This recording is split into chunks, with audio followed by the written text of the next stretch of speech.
Hello and welcome to Byju's Exam Prep IAS. I welcome you all to today's class of internal security. This is class number 8. I hope all of you are doing good. We'll wait for a couple of minutes. Let everyone join in and then we'll begin the class. Thank you so much.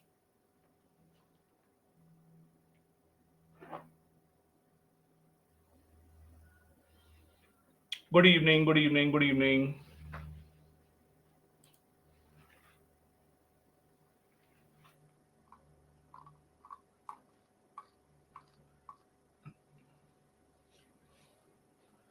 Hi Harshita, good evening. Hello Anushka.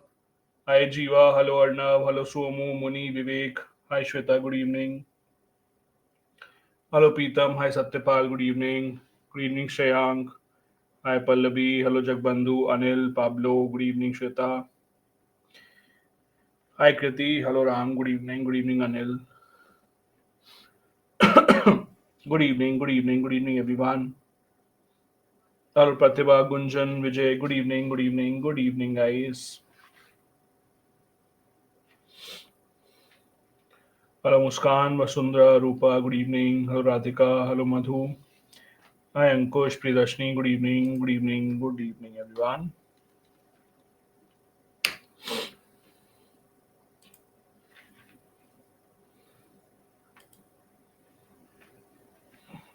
Thank you Pavitra. Good evening. You too. Good evening guys. Good evening. Good evening everyone.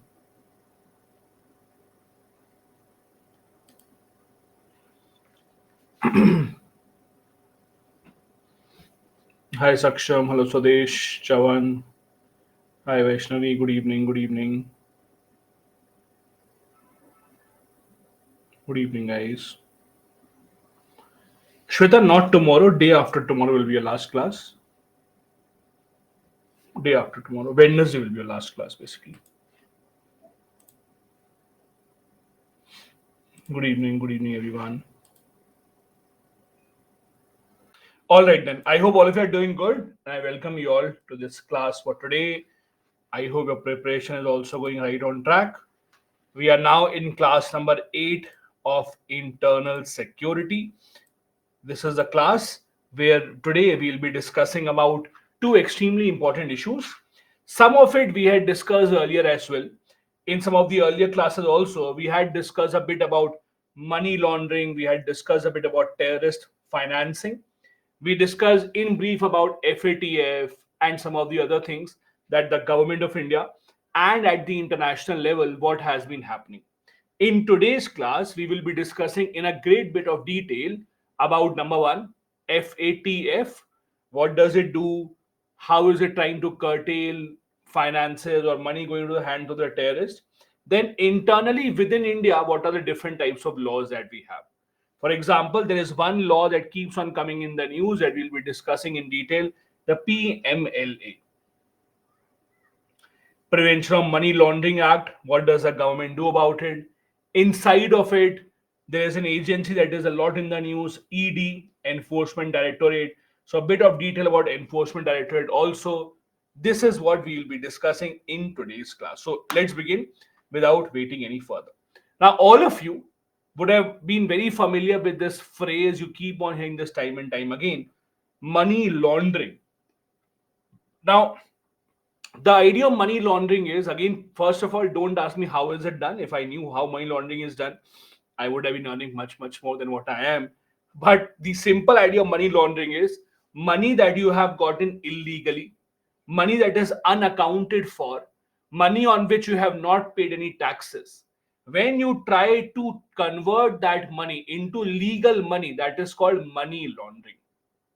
In informal language, you keep on hearing people saying that black money being converted to white money,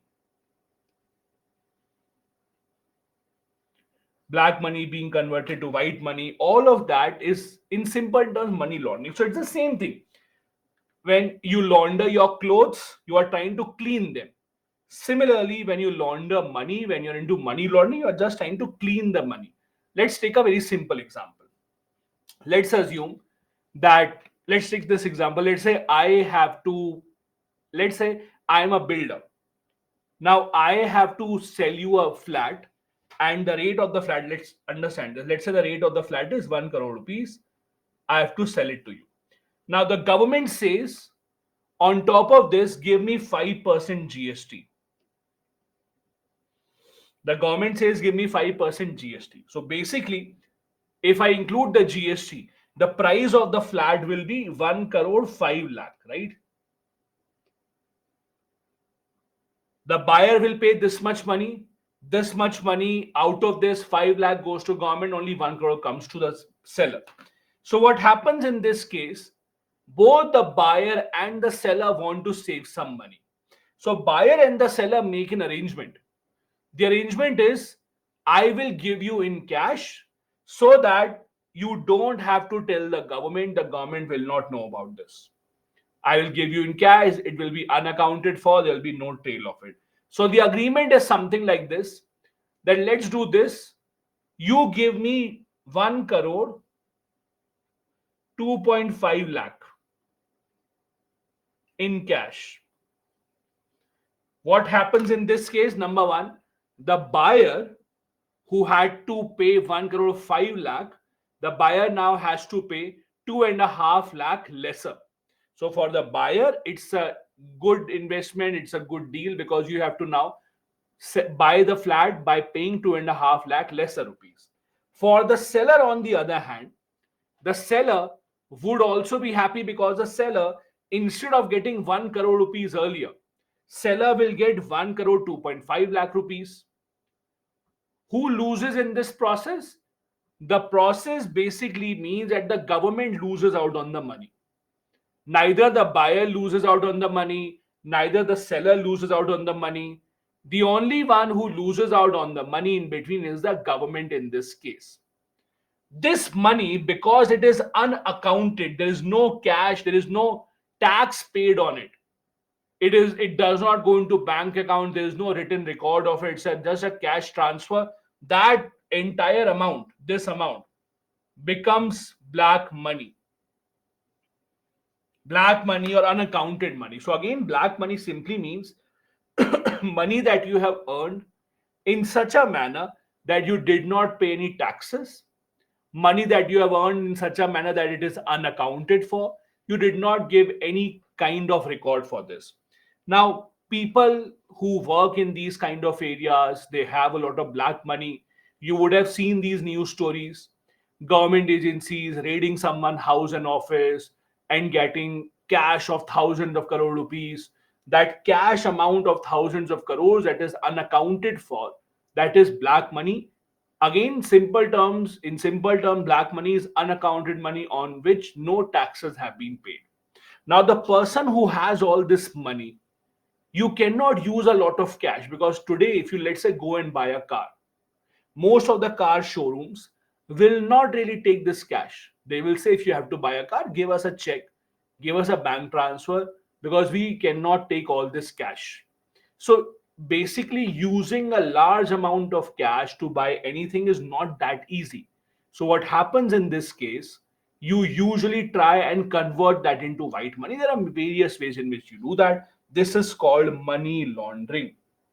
Sakshi, this is the first topic of today's class. Now, I'm not sure what you're trying to ask. If you're asking this is the first topic of internal security, then no, it is class number 8 of internal security. This is the first topic of today's class, if that is what you're asking. So again, money laundering happens in various ways. For example, if you have 1 crore rupees or 10 crore rupees in cash or 100 crore rupees in cash, in that case, when the government will ask you, from where did you get this money? You have to basically tell them the source of the money. If you tell them the source of the money, then that is fine. For example, see, keeping cash is not illegal. Please understand this.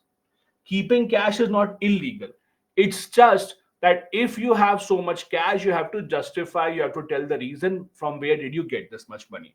For example, if you go to doctors, especially in smaller cities, when you go and visit a doctor, most of the doctor, they will take their fees in cash. It has improved now, but if you go back 5 7 years, doctors only used to take their fees in cash. So a doctor, a well-known doctor who takes the fees in cash, might have crores of rupees in cash. As long as you are telling the government that this is the amount of cash I have and I am paying income tax on that, that is fine. It's not that keeping cash is illegal. You can keep as much cash as you want, there's no restriction on that. But on that cash amount, you have to give taxes to the government. If it is your income, you have to give income tax on that. If it is something that you got by selling something, then again you have to pay GST on that. If you pay taxes, either income tax or the GST, then there is no problem as such. The problem arises or it becomes illegal only when it is unaccounted money. There is no reason or there is no source of the money that you can clarify. Now, money laundering is important for us because money laundering is a source of a lot of criminal activities. A lot of countries, a lot of people, due to their own reasons, they give money to illegal activities, they give money to terrorists, they give money to culprits, they give money to criminals, etc. Most of that money that is given in is laundered money, or most of the money that is given in is actually unaccounted money. So there are a lot of regulations, laws in place, not just in India, but around the world to try and stop this menace of money laundering from becoming bigger. The same issue of money laundering comes and gets related to terror financing.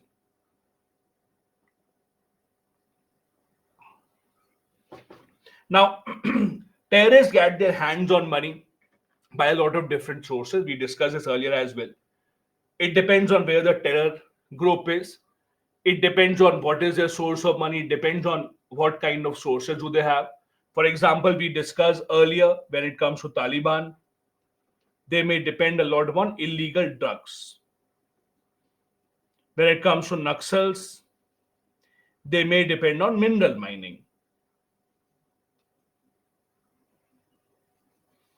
So the sources of money, the sources of how you actually earn, that differs from place to place. It really depends on what is your background. Most of the terror activities in India around the world depend on number one, smuggling of counterfeit notes. Counterfeit basically means fake notes.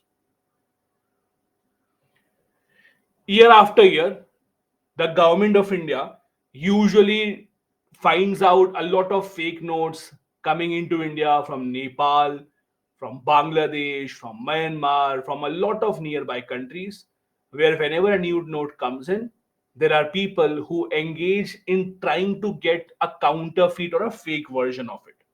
There are also Hawala transactions. We discussed this earlier as well.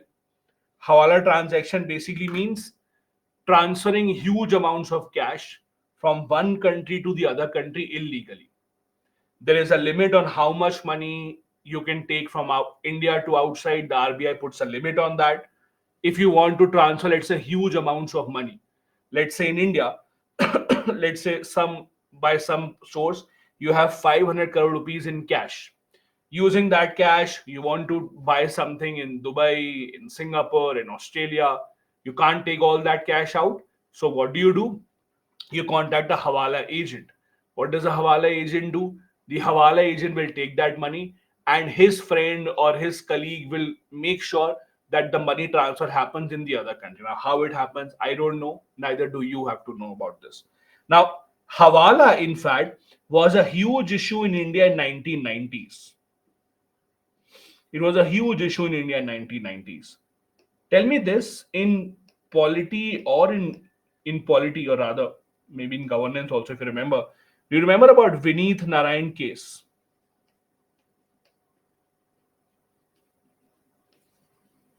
Vineet Narayan case 1997. Do you remember this? Have you heard of this?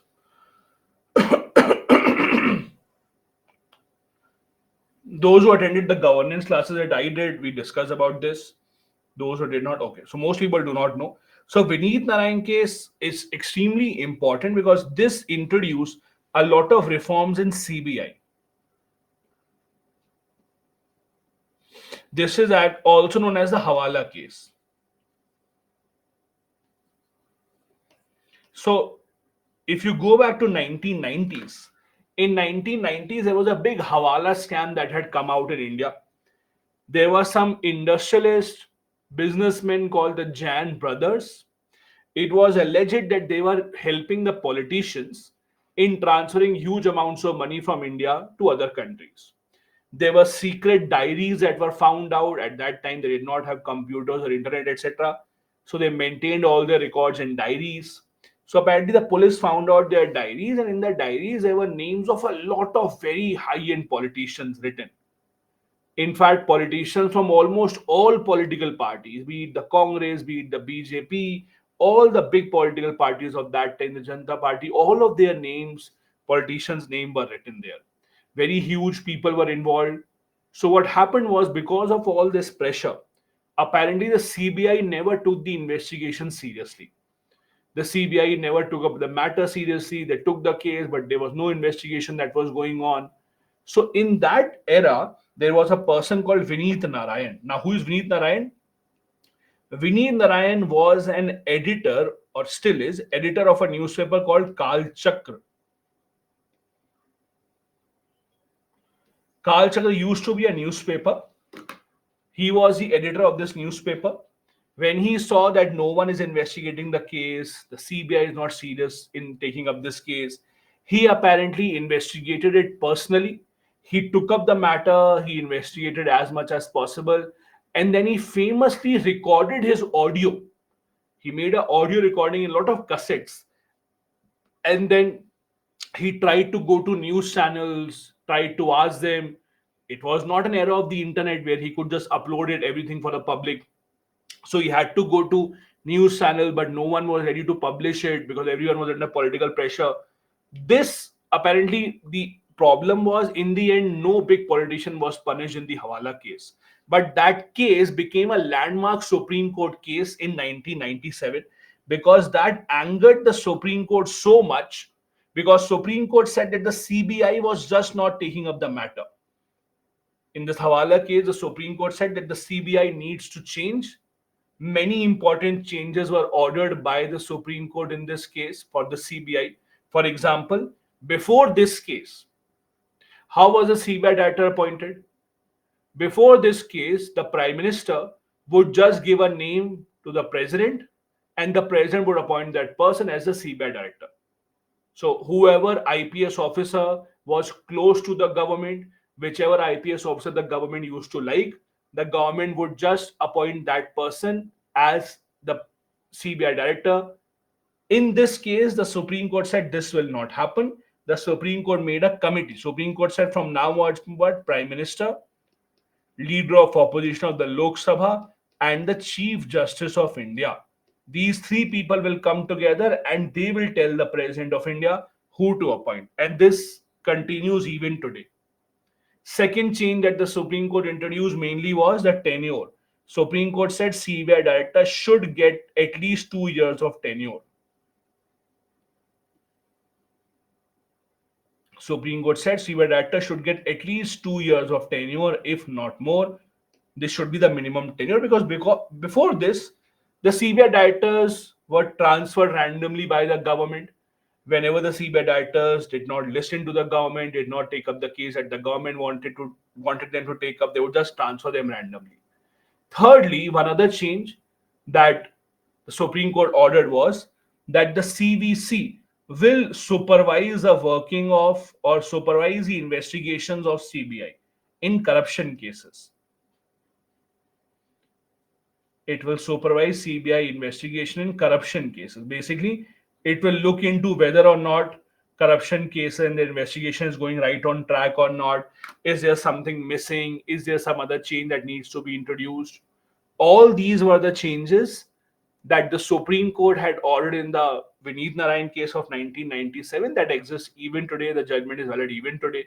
It was because of the Hawala scandal. It was because of the Hawala case. Nowadays, we don't really hear this word. There are more sophisticated technologies that have come up now. Criminals are even more intelligent, so they don't use Hawala as a tactic now. They use other tactics. We'll come to know about it 10 years later. Then, after 10 years, if you're still preparing for UPSC, we'll read about what those new tactics are. But today, we'll stick to Hawala only.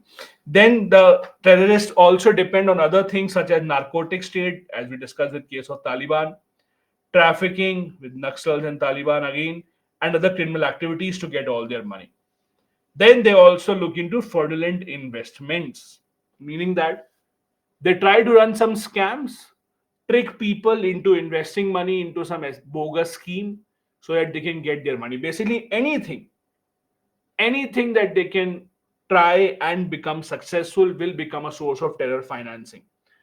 Now, terror financing is a problem not just in India but around the world.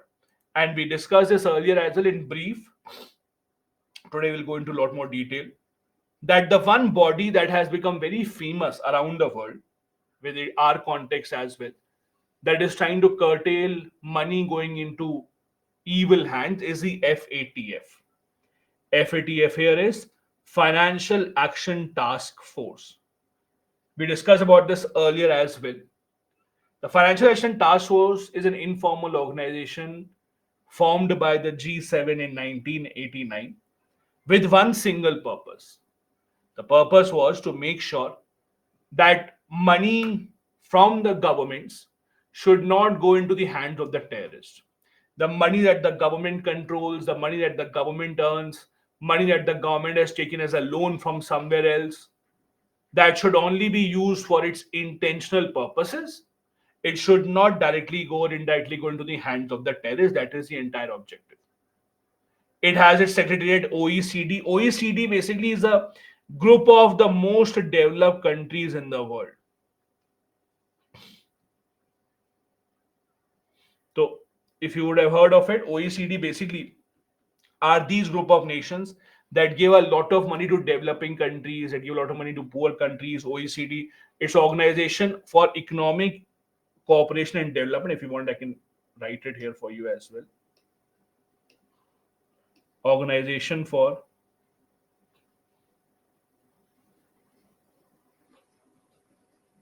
Economic Cooperation and Development. The group of developed countries around the world, it's OECD, because they are the ones who consider themselves as the police of the world. They are the ones who think it is their responsibility to clean the entire world, to ensure that terror financing does not happen. So they are the ones who have given their headquarters to FATF. FATF has three main objectives. One, monitor the progress in implementing anti-money laundering measures. So nations around the world, all of them are under this watch of FATF. Are the countries doing enough to stop money from going into the hands of terrorists or not? Review and report money laundering trends and what methods are the criminals using nowadays. So again, that attempt is to stay one step ahead of the criminals. That is also what FATF does. It advises the nations around the world as well that these are the new trends emerging. You should also be ready for that. You should also make laws to identify these criminalities. And third, promote the adoption implementation of its anti-money laundering standards globally. So they have put up certain standards, certain guidelines, certain suggestions for nations across the world to follow. The nations who don't follow these standards, they are the ones who usually end up in the gray list or in worst case scenario in the blacklist also.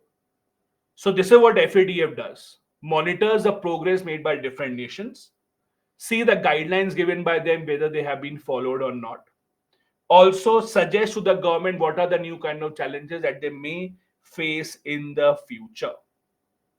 In 2001, they specifically started focusing on terror financing. Please understand, before 2001, they were focusing on money laundering. So before 2001, their focus was mainly on money laundering only, not if money is going into the hands of terrorists or not. Why 2001 did something happen here? Why October 2001? Something happened here related to something. What do you think?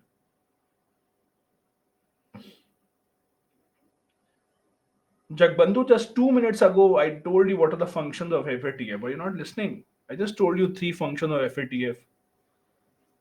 Just 2 minutes ago, I told you these three functions, man. Yeah. So as you know, 9/11, the World Trade Center attack in the US happened here, September 2001. So again, when these attacks happen in rich countries, developed countries, that is when they realize that the problem is real. So when the American public got awakened to the idea that they can also be hit by terrorists, that money going into the hands of the terrorists is actually bad. This is when, in October 2001, it was decided that FATF should also look, or should also look and include terror financing into one of its objectives. What do they do? As I said, they make policies, suggest to the government what their national laws should be to regulate AML and CTF. Now, what exactly are these? AML is anti money laundering laws.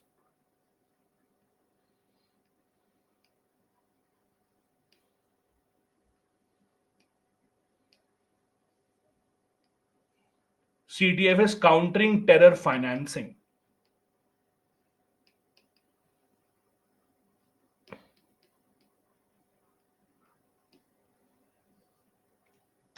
Countering terror financing. So basically, they don't make laws for any country because they can't, but they suggest to the countries what kind of laws you should make in order to be better prepared against money laundering.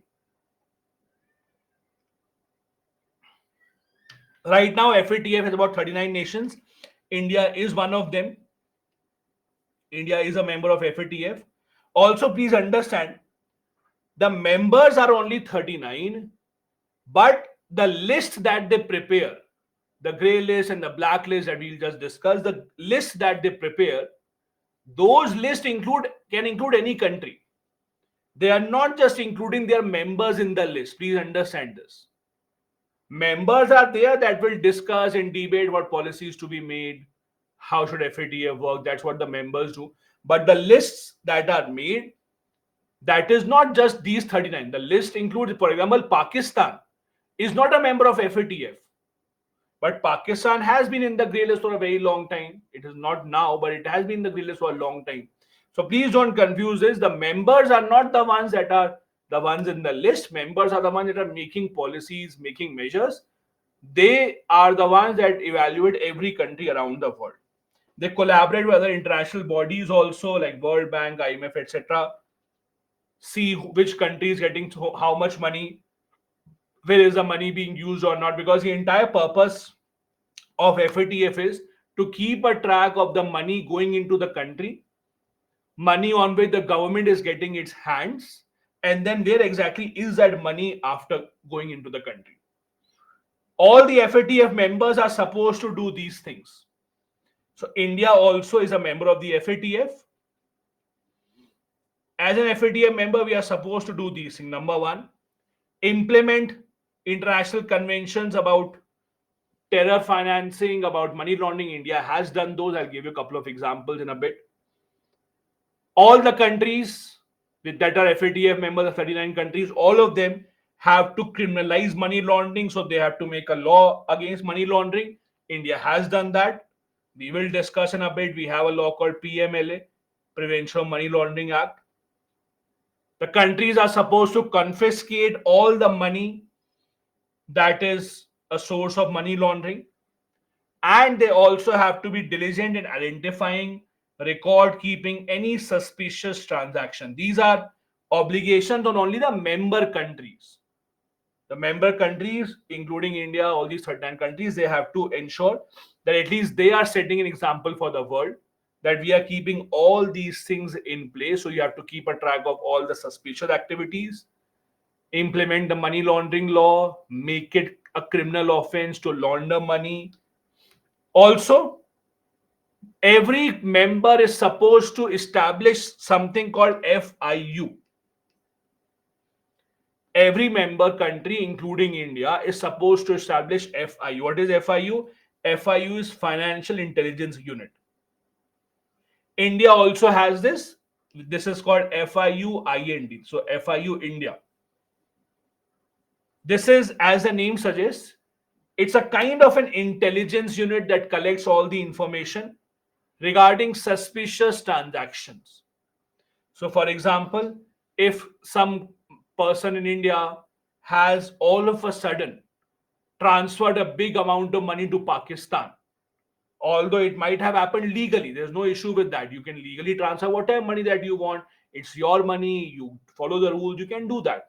But if a suspiciously large amount of money for example, is sent to a country which is not a friendly country, maybe Pakistan, maybe let's say an African country, Nepal, whatever, the FIU will keep a track of it, will see what is the use of this money, how does the person get this money from, what is the source of money, so on and so forth. All the members, including India, are supposed to and investigate their own cases and also collaborate with each other. Again, money laundering is essentially an offense that usually involves more than one country. In very few cases, you will see money laundering happening within the country. In most of the cases, money laundering happens from one country to the other country, so that it becomes difficult for the governments to identify the source of the money. So, in order to solve these problems of money laundering, it's essential to have investigative agencies working together. This is again an obligation on the FATF members. Now, you're all familiar with the fact that FATF is famous for making these two lists that we keep on hearing about. There is a black list and there is a gray list. It has been maintained since the year 2000. The idea is these are the countries that have some problem with money not being controlled by the government, money going into the hands of the terror organizations. Grey list are those which are under monitoring, means countries that still have a scope of improvement.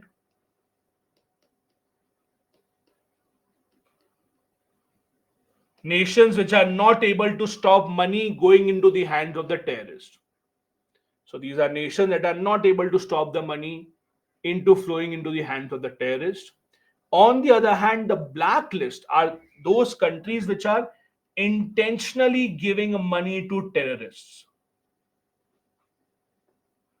They are intentionally financing the terrorists. Now, these lists are updated by the FATF time and time again. As you know, Pakistan was for a long time in the grey list. And whenever Pakistan was in the grey list, the data was shared. And for some reason, Indians were very happy that, yay, Pakistan is in the grey list. For whatever reason, there were a lot of happiness that Pakistan is in the grey list. Now Pakistan is not in the grey list, by the way. Pakistan is out of it. So if you are, let's say, unhappy, so sorry to hear that. But Pakistan is not in the grey list anymore. It's not in any of the list. Also, India is not in any of the list. Recently, there was a news that UAE has come out of this list. Now, UAE coming out is a very interesting thing. If you actually see UAE coming out of the grey list, many people were surprised to hear that UAE was in the list once, because the expectation usually is that if there is a rich country, there is a developed country, it will not be on these lists, right? That is the expectation, that once you are a rich country, developed country will not be in this list. Now, UAE is a very, very, very rich country. However, despite being this rich country, UAE is still in this list, or it was in the grey list. So it's not that the rich countries can't come here, even the rich countries can come here specifically. UAE has come out of it. There were allegations that UAE was not able to stop the money going into the hands of certain separatists. There were also allegations on certain illegal hedge funds that were being run inside the country. Government was not able to control it. All of these have been issues. No, India has never been on these lists ever. Now, what exactly is the impact of it? Many of you were asking that day also, today also, there are questions. What happens when you are in these lists? See, understand, FATF does not really have the power to basically make a country do something or to stop money coming into the country. They are not a government. They are not really the UN. Even UN does not have that power. So if you actually see these countries, when they are placed in these kind of lists, these lists are not something that will force a country to do something. This is more of an indication to the other organizations that don't give them money. Like someone Checha asking who is in the blacklist. So blacklist has recently been updated. So FATF basically keeps on updating these lists. The latest update, if you go to the FATF website, for example, the latest update came in Feb 2024. So just last month, there was an update that came in. As per the last update, there are three countries here in the blacklist. The three countries are North Korea, Iran, and Myanmar. We used to have Syria also here, but Syria for a long time, which was here, has been now changed to grey list. So again, if you would have read the list earlier, you might have to update this.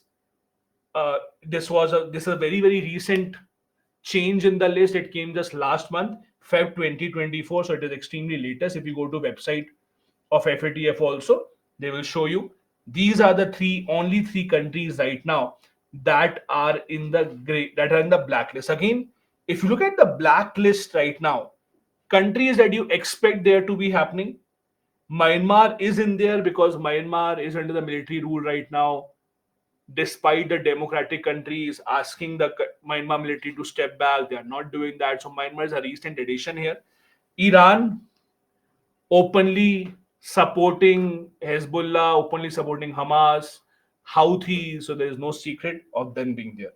Vivek, Lebanon is not in any list. So what happens if a country is in blacklist? Country in blacklist specifically means that they are supporting terror funding and they are actively supporting their money laundering activities without any exception. On the other hand, grey list means the countries are not actively supporting it. In the grey list, what happens in this case is the countries or the governments are not able to stop it from happening. So in the grey list, there is still hope. When a country is in the grey list, FATF specifically tells them that if you do these three things, if you do these five things, if you do these two things, we will remove you from this list. So whenever a country, for example, is sent here, they will tell them that these are the things that you're supposed to do.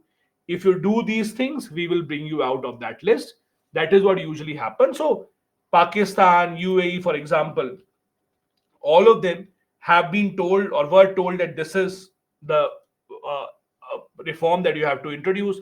Pakistan did that for a long time and they were able to come out of it. Now, again, the major impact of any country being in any of the list is when you ask for a loan. If you ask for a loan, that becomes extremely difficult. So, for example, when you go to World Bank and IMF, take the example of Pakistan. Pakistan goes to the IMF time and time again. Now, when Pakistan goes to the IMF and they will say, please give me the loan, the problem here will be that the World Bank and the IMF, both of them know if we give money to Pakistan, it might end up in the hands of the terrorist. That is the indication of this list. So it's not a list that will prevent a country from getting money. It's not a list that will prevent anyone from doing whatever they want. It's just an indication that if you don't do this, this will happen.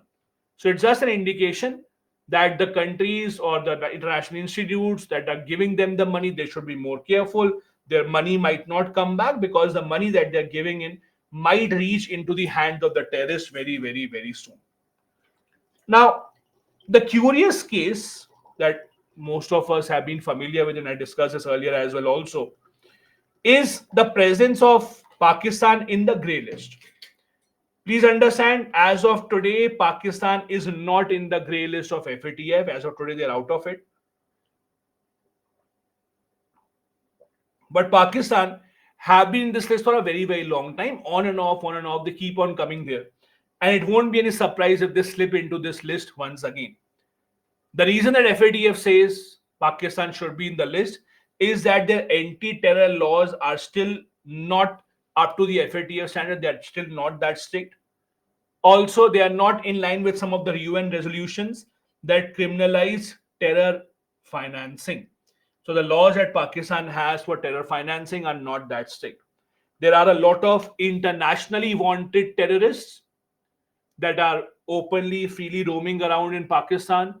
Again, not just the terrorists that are wanted in India, but the terrorists that are wanted all around the world. Many of them are openly roaming around. FATF has asked IMF not to give funds to Pakistan, consider not giving funds to Pakistan.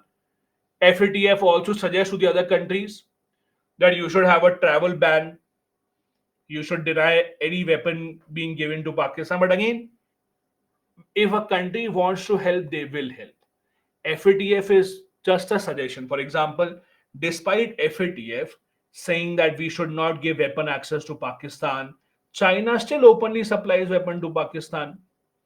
So again, just by putting a country in the FATF grey list or even the blacklist for that matter, expectation that that country will now be suffocated at the international stage, that is not true. It's not necessary that the country will be suffocated. The country would still have friends as Pakistan has in the form of China. So again, just being on the list of FATF does not really translate into a bleak future, into a bad future. There is no guarantee of that. It really depends what the other countries think of it, what the international institutions think of it. If they think that yes, we should not help them out, they can. But if it again depends upon them. Also, we had discussed Pakistan's terror laws are not up to the mark. There are a lot of organizations openly running their operations in Pakistan, open training being happening, Lashkar Taiba, Jaish-e Mohammed, all of these things or all of these organizations are active in Pakistan. That is why they have been in this list. Now, the consequences, as I discussed earlier, the biggest consequence, you have it very difficult to get loan from international organizations. From individual countries also, you might not get the loan. If someone agrees to give you a loan, it will be at a very high rate of interest because everyone agrees it's a danger giving you money, the money might not come back. So taking loan from IMF, World Bank, or Asian Development Bank becomes very, very, very difficult.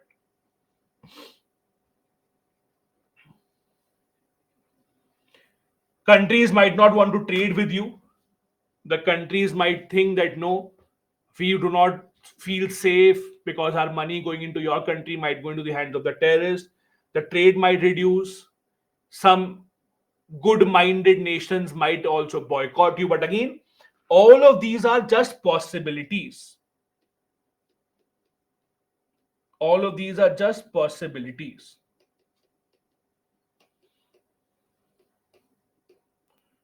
There is nothing to guarantee that something like this will happen. There is no guarantee that something like this will happen. It's just something that might happen again. This is something that becomes, or it's an indication, it's a suggestion to the other countries that you should be careful while treating with them. And as I said, you recently it was in the news because UAE came out of this list. Specifically, good news for India. India recently, as you know, has signed a free trade agreement with the UAE. India UAE trade usually is extremely high. If you look at India's trading partners, for example, in India's trading partners, China, USA, and UAE, these usually remain the top three. Rank usually keeps on changing. It can be one China or one USA sometimes. It might change one here and there, but usually it will always be like this only. These are the three of the top countries with which we have the biggest trade. With UAE, we have also signed the free trade agreement. UAE has also been investing a lot of money into our country through their sovereign funds. So again, for us, for UAE to come out of this list is a good news because the capital will be openly available. A lot of Indian businesses are also collaborating, investing money in the UAE. So for them also, not having UAE any of these lists means there would be lesser restrictions also coming in. UAE, Saudi Arabia, Qatar, these rich countries have their sovereign fund. If you have not heard of it, sovereign fund basically those countries that have a lot of money, lot of extra capital, where they would want to invest this money to get good returns. What happens is these rich countries set up their own fund. It is called a sovereign fund. And just like any private fund, they also invest money all around the world. For example, it is very famously known that Qatar owns almost half of London. It is said that the most prime properties in London are all owned by Qatar. Some of the most prime properties that you actually see, all of that in London is owned by Qatar. So Qatar again, very, very, very, very rich country. Their sovereign fund again is the one that uses all this money to buy property everywhere because they think that this is the amount of money that would really be helpful for us. In the future, it will become much higher. So UAE also, through their own sovereign fund, has been investing money into India. And any sanction on the UAE whenever they are in this list is not a good news for India. That is why India also would like that UAE is not on this list. This was our first topic for the day. I'll pause for a few minutes. You have a lot of questions I can see. So I'll first allow you to ask whatever questions you want and then we'll go ahead with PMLA.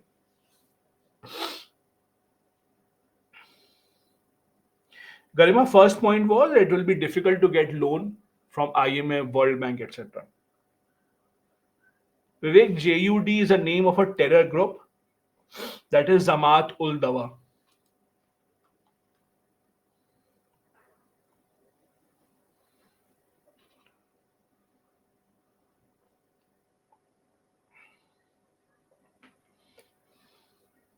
Bhimara, you are still stuck in that question. They see tax avoidance and tax evasion are two different things. Tax avoidance means I avoid giving taxes by using a loophole in the law. That is absolutely fine. Tax evasion means I'm illegally not paying taxes when I'm meant to pay tax. That is illegal. So tax evasion is illegal. Tax avoidance means I'm just using loophole in the law not to pay taxes. Krishika is saying, are these money laundering activities tracked by the government? Yes, Krishika, that is the entire responsibility of the government to track money laundering activities. That is what FIU does in India. Vivek is saying, can India help Pakistan to get back into grey list? I'm not sure if you are kidding or you're asking a serious question, but whatever you mean, I don't think that question really needs an answer. Ankush is saying FATF shifted to terror financing from money laundering. Ankush, not shifted, they also included.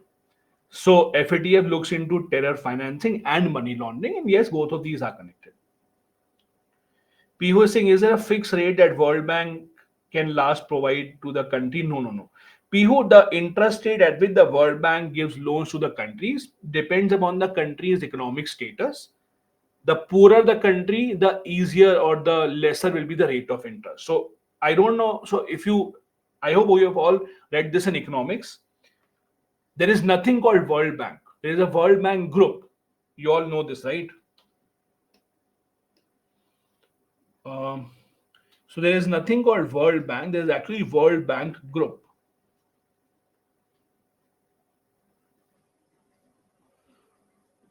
So World Bank, for example, has IBRD. There is IDA. There is IFC. Then there is MEGA, and there's I think ICSID if I'm not wrong. These are the different organizations that together make up the World Bank. So basically, if you look at the World Bank, it's all of these things included. So it depends from where are you getting a loan. So usually countries or the governments, they take a loan either from this or this. These are the two that give loans to the government. IDA gives loan to poorest countries. So they are the ones that give loan at very, very low rate of interest. They give loan to medium and poor countries. So IBRD loans are slightly higher rate of interest. They will still be lower than market rate of interest only. But IDA loans usually are the poor are very, very close to zero, very low rate of interest. IBRD still low, but again, it will be near to the market rate of interest, something like that. So again, Depends upon which country is taking the loan. The World Bank decides based on your per capita level that how much are you strengthened or how poor or rich are you. I'll give you a very interesting example here. So the interesting example here is, on one hand, India is making a vision that we want to be a developed country, and they say that I we want development for this purpose, that purpose, or we are becoming the third largest economy in the world. And then when India goes to the World Bank to ask a loan, India says, no, no, I will only take loan from IDA. I don't want to go to IBRD. Whenever India goes to World Bank says, "Oh, now you are becoming a richer country. You are earning more money. So why not take a loan from IBRD? Slightly more rate of interest." India says, "No, we are such a poor country, man. I am lying. We are a very poor country. We still want loan from IDA only." So what India does right now, it's a funny situation. We actually take loan as a collection. India takes loan from IDA also. We try very hard to take loan from IDA only, that is International Development Association. If they don't agree, then we go to IBRD. But we India tries to get loan from IDA. And on the other hand, we are proud that we are about to become the third largest economy also. So that's how we work. Anyways, then where were the questions? Okay. Ankush saying why FATF shifted to terror financing. Ankush, I have answered this. FATF did not shift, they just included this. Bhimare, yes, tax evasion is a criminal offense. Sakshi saying, doesn't Pakistan blame India for being in the grey list as it always blames for its issues? They might and might not. Why is it important for us? I also blame Mr. Ambani for my poverty. That doesn't really mean something will happen, right? Only if Mr. Ambani would have invited me, would have given me some money, I also would not have been this poor. So again, blaming something would not really help. Then Megha is saying, can you please help us to write conclusion because I face difficulty in writing conclusion. Megha, it depends on question to question. I discussed this earlier as well. When there's a question that asks you about a problem, then conclusions are usually way forward how to solve those. If the question is only about a fact, then the conclusion is usually a summary of what we have written.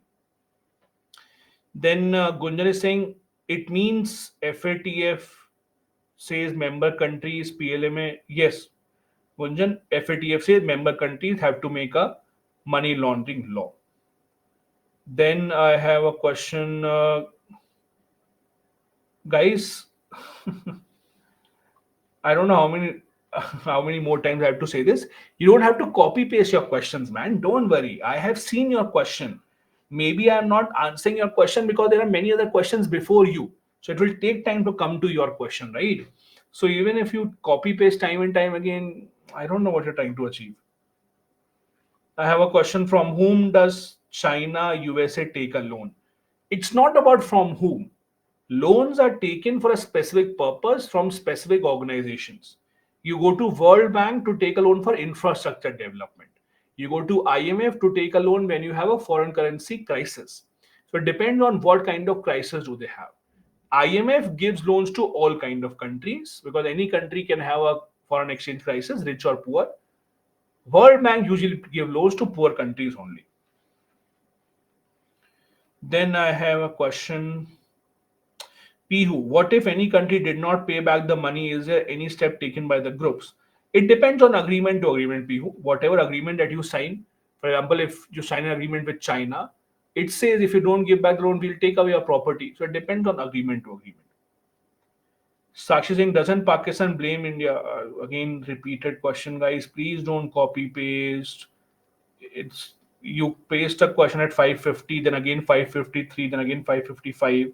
Doesn't make sense. Give me 5 minutes at least to come to your questions, right? There are other people also asking questions. So even if you don't copy paste again and again, I will come to your question. Don't worry.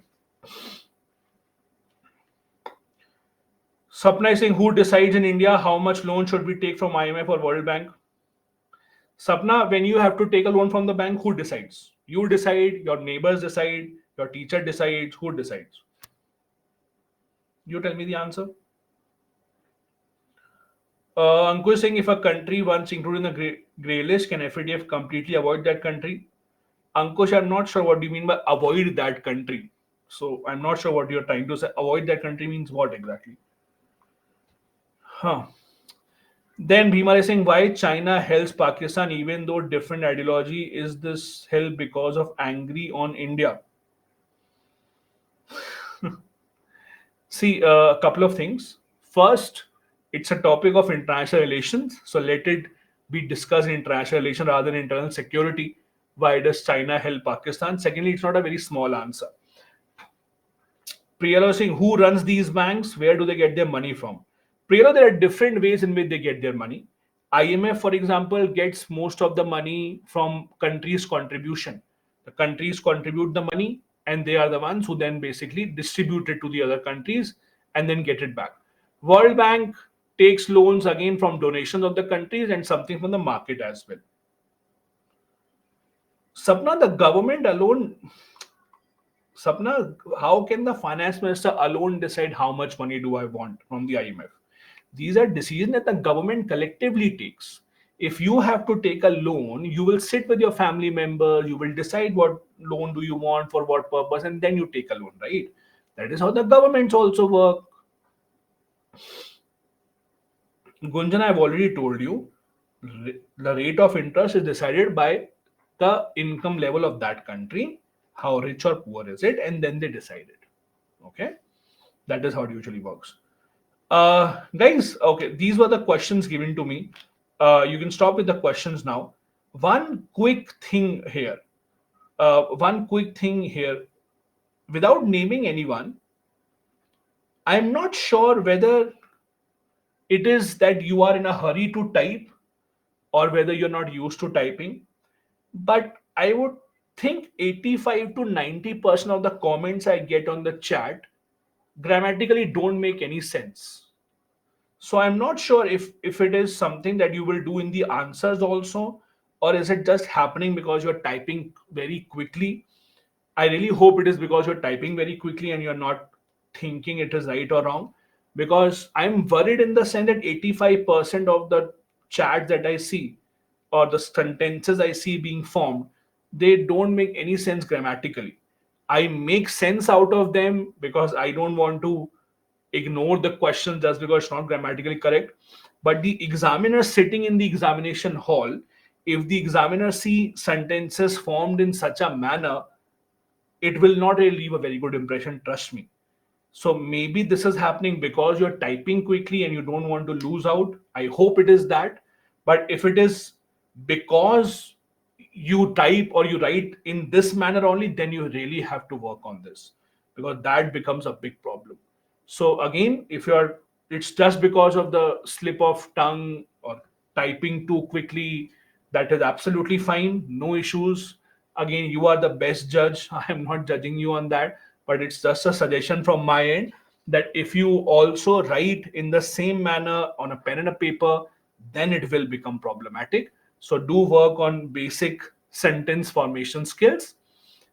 A lot of times there are people who ask me this question, sir, do the marks get detected for wrong spellings also? Again, as an examiner, if you let's say misspelled one or two words here and there, I may not be very angry, I will still give you marks. But if I see that simple plain sentences are not being formed properly, if the structure is not right, then I will specifically not give you great marks. So basically this is where you have to be very very careful, because it can frustrate the examiner very easily. Because see, the difference here is the it is very different from any other examination, because the post that you're applying for, these posts are one of the highest ranked post in the entire country. So they can't afford a person going to that post where you will be advising the prime minister and you can't even form a proper sentence. Are you understanding this? Here and there a spelling mistake is fine, absolutely fine, works, no issues with that. But if basic sentence formation is an issue, then you really need to work on that. Anyway, let's come back and go ahead. Now, the next thing that we would like to take up, again continuing from the money laundering thing and the terror financing thing, the one law that we have in India that we were supposed to make anyway because we are a member of the FATF is the Prevention of Money Laundering Act, the PMLA. Now, in India, Usually in the news, you might not hear about this law very often, PMLA, but you will hear about a body that gets all its power from this act. That body is Enforcement Directorate. Even if you have not heard of Prevention of Money Laundering Act, I'm pretty sure that you would have heard about Enforcement Directorate. Enforcement Directorate again is the agency, yeah, ED, or in simple language, ED or Enforcement Director, whatever you want to call it. ED is the agency that gets its powers from the PMLA.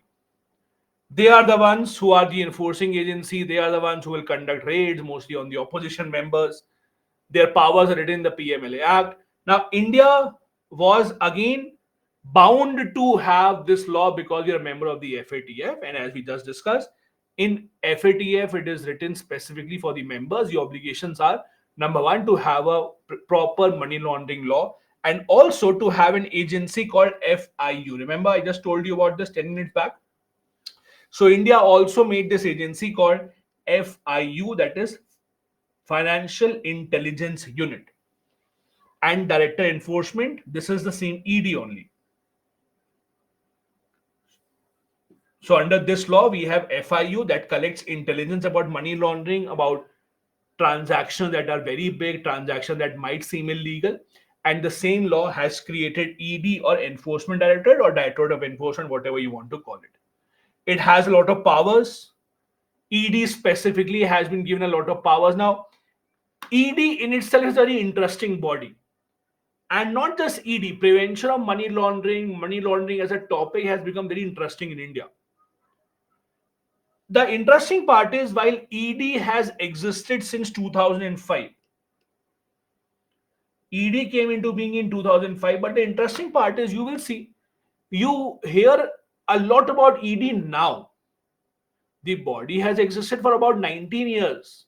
It's not a new body that was recently formed. But even then, you keep on hearing about ED now. Now it is so much more in the news as compared to earlier. Now, whenever you talk about ED, whenever you talk about money laundering cases, you first have to understand what is the job role of ED, what does it do, and also the Prevention of Money Laundering Act, how important it is. Government over the years has made changes in the law and made it tougher and tougher and tougher. And the Supreme Court also has helped them. I'll give you an example. So what happened in India a few months back was, usually when you get arrested by ED under the PMLA law, it is extremely difficult for you to get bail out of it. Once you're arrested under PMLA, it's difficult to get bail. ED can take a lot of time. They will just keep you in the jail. They will keep on asking for time to prepare a charge sheet time and time again. And the worst part about ED is, if you look at the number of cases that they have solved, there is something called conviction rate.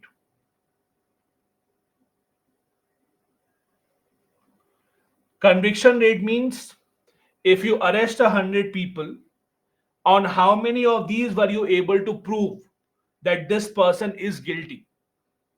If you arrested 100 people, how many of these were actually found guilty in the court and then they're punished? That's called the conviction rate. Higher the conviction rate, better is the agency because they are very effective.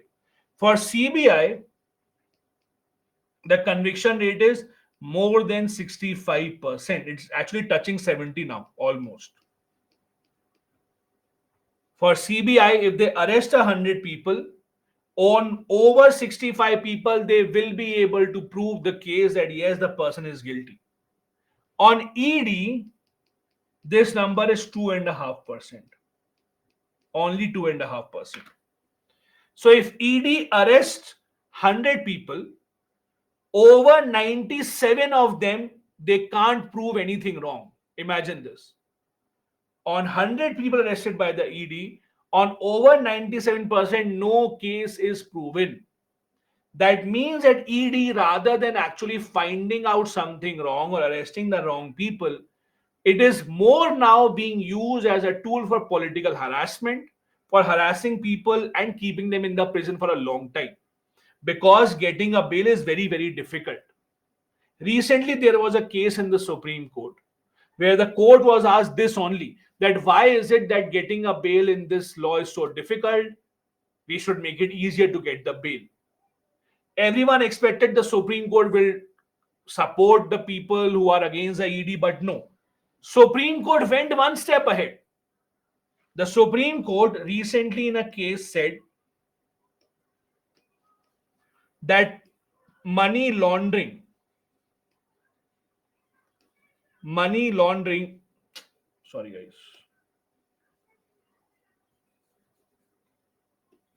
Supreme Court said that money laundering as an offense is equal to terrorism. This is what the Supreme Court said a few months back. Money laundering is equal to terrorism. So if you will not get bail to a person on terrorist charges, how can you give bail to a person on money laundering charges? Now, some people are very happy. See, Supreme Court being very strict against money laundering, this is good. But most people were surprised by this. Why? In the PMLA law, maximum punishment for money laundering under the PMLA, maximum punishment for money laundering is 7 years in jail, not more than that. Maximum punishment for terrorism is death.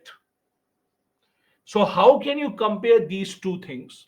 Where for one, if you are convicted, you will get death. Where other one, if you are convicted, you will get 7 years in jail. So, a lot of people could not understand why the Supreme Court gave such a harsh judgment. But the Supreme Court supported the power of the ED. They supported the fact that yes, people involved in money laundering or allegedly involved in money laundering should not get a bail easily. So again, today we are back in a situation where money laundering is taken as a very, very, very serious offense. The law defines money laundering. It says that the agencies have the power to freeze the money, that is, it should cannot be used by anyone, seize the money, confiscate all the proceeds of the crime. Means if they have reason to believe that you bought a car with the illegal money, you bought a flat with illegal money, they have the right to confiscate this, take it away from you. It prevents money laundering, and it mainly is on the same lines as UAPA, that is the law for terrorism. And that is a similar line that the Supreme Court also took recently, where the Supreme Court said that money laundering is as grave of an offense as terrorism. When the Supreme Court, now please understand this, when the Supreme Court says something like this, you can use this in the exam without any problem. You can write, as per the Supreme Court, money laundering is as grave of an offense as terrorism. Only use these kind of comparisons when the Supreme Court says this, or a government official says this, or any committee or report says this, then you're free to use those. But if no one in the power of or the position of authority has said this, then don't use these comparisons. Only use these when there is an official source. Vivek is asking, can I use in the intro? Vivek, again, I can't tell you what to use without knowing the question, right? You can't pre-decide I will write this in the intro no matter what the question is. It's not that kind of an exam. So you have to see what the question is. If the question is relevant, feel free to use it in the intro, no issues. But again, you can't pre-decide that I will write this only no matter what the question is. So it depends what the question is. If it is related, feel free to do that.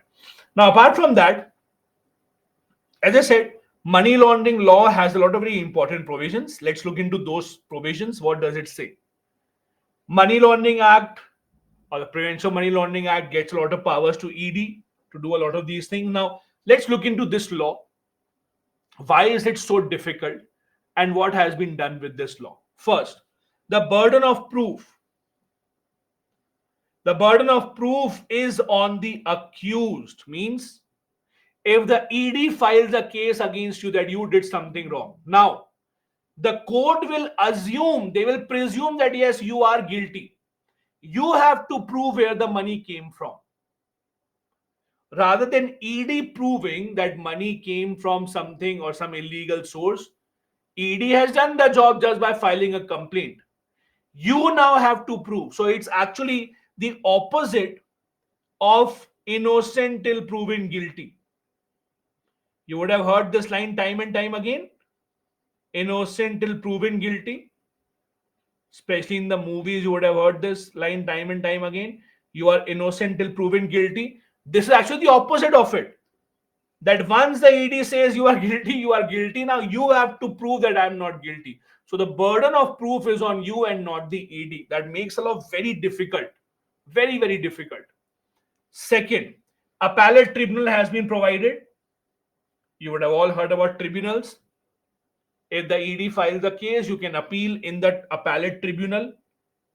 From the appellate tribunal, you can again appeal in the High Court and in the Supreme Court. While getting a bail is difficult, you can approach a lot of different courts, appellate tribunal, then go to High Court, then go to Supreme Court. All these have been set up. Now, interestingly, in 2019, that is about 4 years, 5 years ago, the law was changed to make it even tougher. So in 2019, there were amendments done in the law. What were the amendments? These are important. It was done mainly to make the law even stronger.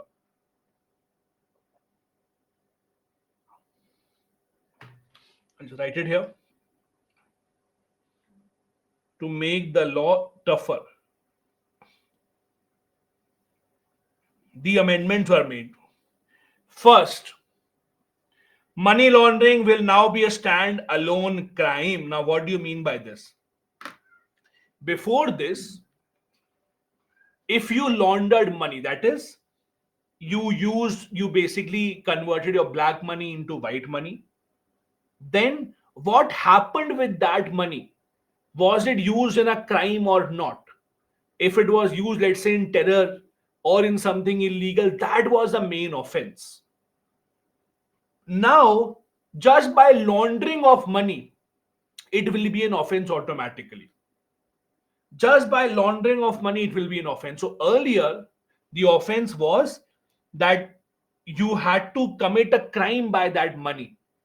Money laundering will just be an add-on to that. But now, money laundering is a stand-alone crime and not really something that has to be supported with crime. Tell me one more thing here. Let's take a simple example. Let's assume that a person, a small-time thief, okay, a small-time thief goes to a shop and basically tries to steal something. Let's say thief steals 20,000 rupees cash. Okay. Now this is cash unaccounted for. No taxes have been paid on this money. The thief then uses this money to go and buy a mobile phone in cash. So what he did was he used this money, kind of laundered this money to now buy something. Tell me this, would ED be involved here or not? Would ED be involved here if this money, it was stolen, now it's being used for something, so it's laundering? Would it be involved? If you say no, then also tell me why no. If you're saying no, then why? There has to be a reason, right? If you say no, then tell me why no.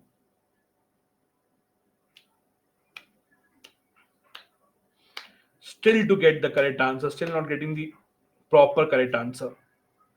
Why no? And please don't Google.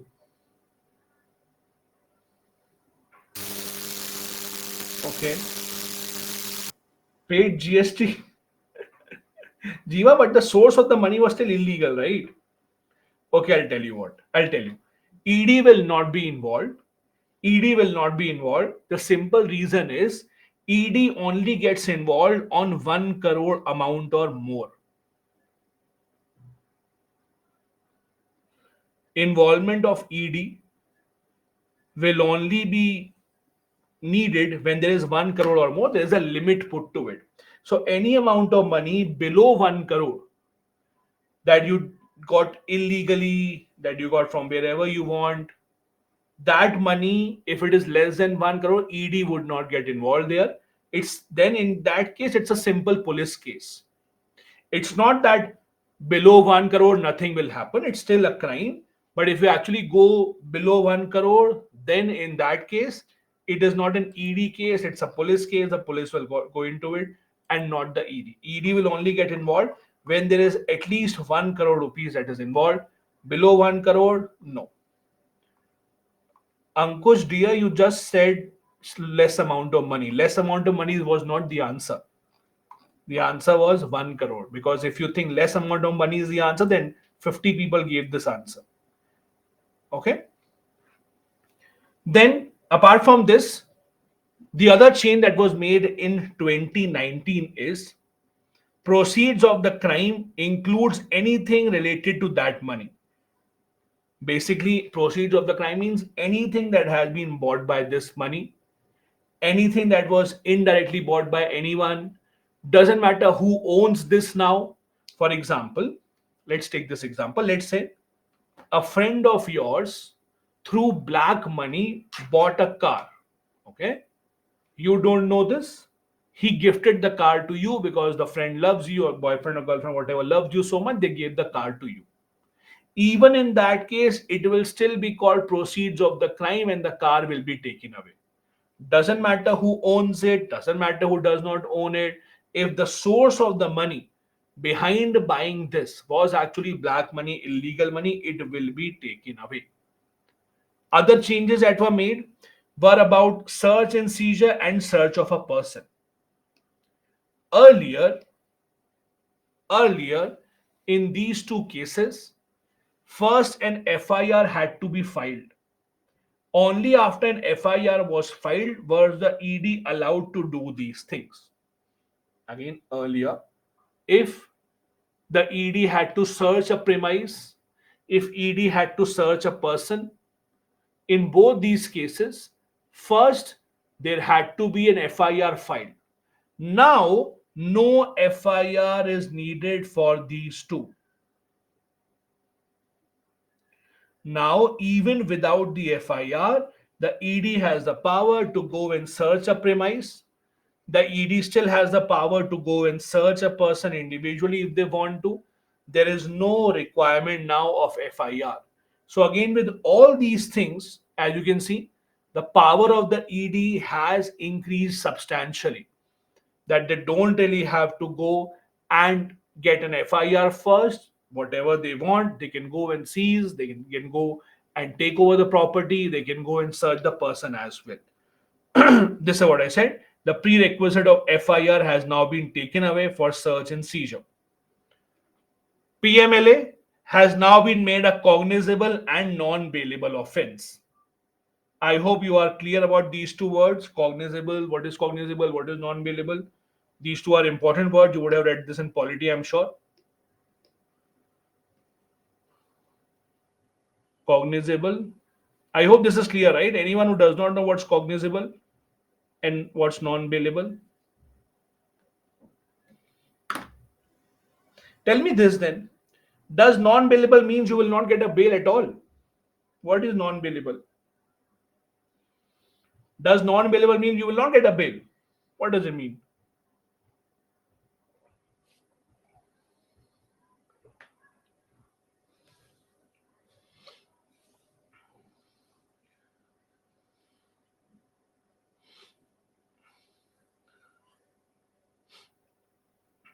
Ankush, before you start fighting me later, I'm telling you right now your answer is not right. Okay, so don't fight me later. I gave the correct answer to you, sir.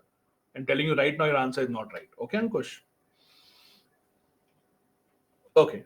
I don't think anyone has gotten the correct answer.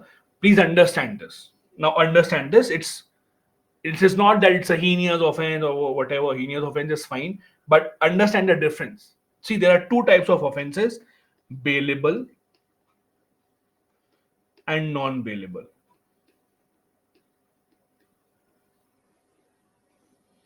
Bailable means it is your right to get a bail.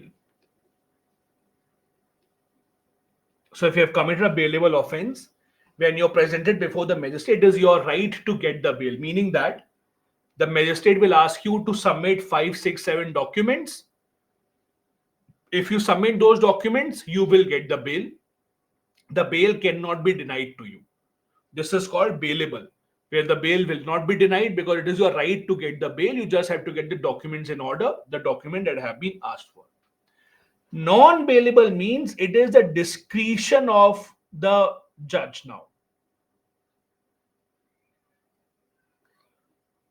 The discretion of the judge to give you a bail or not. It is not your right. In this case, the judge decides. If the judge thinks that, okay, I should give you the bail, you will not harm anyone after going outside, he or she will give you the bail. If the judge thinks that no, you are still a danger, the bail should not be given, the bail will not be given. So that's a difference. Non-bailable does not mean the bail will not be given. Non-bailable just means it is not your right to get the bail. You have to argue, you have to prove your innocence, that I will not do something wrong after going outside, please give me the bail. Only then the bail will be given. In bailable offense, it is your right, you will get the bail. So none of you got this absolutely right. Obviously, this was easy, that non-bailable means heinous offense. Obviously, that's heinous offense, but I was asking the main difference between the two. Similarly, there are differences between cognizable and non-cognizable offenses. So there is something called cognizable and then there's something called non-cognizable. I will not ask you what is cognizable, not cognizable. Then you will give me the answer. Then you will fight. I gave you the correct answer, sir, but you will not understand. You did not give me the correct answer. So I'll tell you the difference, anyways. So the difference between cognizable and non-cognizable is cognizable offenses are ones that can't be settled outside court. Can't be settled outside the court. I'll give you an example. So there was a case that Salman Khan, there was an allegation on Salman Khan that Salman Khan was driving a car and that car ran over the people who were sleeping on the footpath and the person died. So this case went on for a very long time.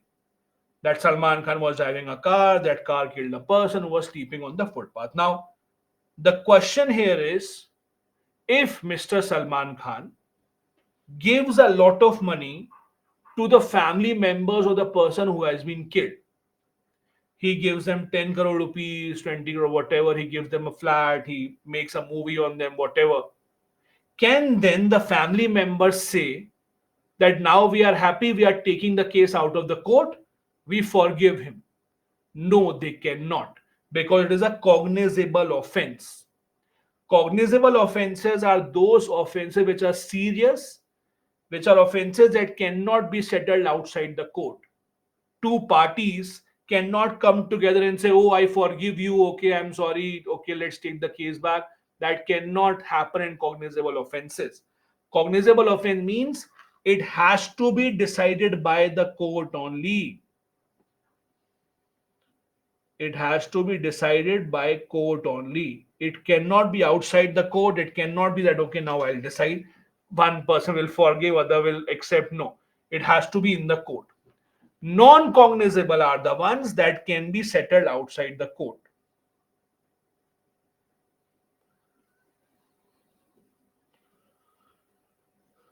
Can be settled outside the court. For example, let's say you are riding a car or a bike, someone collided with your car. Now you are asking for compensation from them.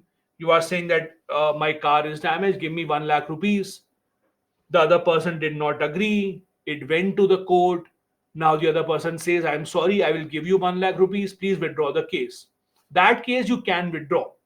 You can withdraw from the court, and then the case will be settled outside. That is called a non-cognizable offense. That is called a non-cognizable offense. So again, the PMLA Act says that PMLA or the money laundering offenses will be, number one, cognizable, means can't be settled outside the court. It has to be in the court. And second, non-bailable. So getting a bail will not be your right. Non-bailable would mean that the case will be decided by the judge. If the judge thinks that you should be getting a bail, then you will. Non-bailable means it is not your right to get the bail. Apart from this, ED also has the power to arrest an accused without a warrant as well. So it can be done without a warrant also. Again, its cognizable offenses come under this category. In the movies, you would have seen when the police goes to arrest someone, the person says, "But do you have the warrant to arrest me?" Please don't think for everything the police needs a warrant. If, for example, let's say someone has killed a person in front of the police, do you think the police will say, "Wait, wait, wait, let me first go and bring the warrant and then I'll arrest you"? No, police will not go and bring the warrant to arrest you. If it's a cognizable offense and it's a serious offense, they can arrest you without a warrant also. It does not have to be with a warrant. Apart from that, anything that you do with the money, you try to hide the money. Concealment means hiding the money. Try to falsify, give the information that this is correct money. All of that will be punished. So if the agencies ask you questions and you lie to them about the source of the money, where did you get the money from, anything that you lie, anything that you try to conceal, anything that you try and hide, all of that will be called as an offense under the PMLA. Center government also has the power to set up an inter-ministerial coordination committee if they want to have better laws on money laundering. This has not been done so far.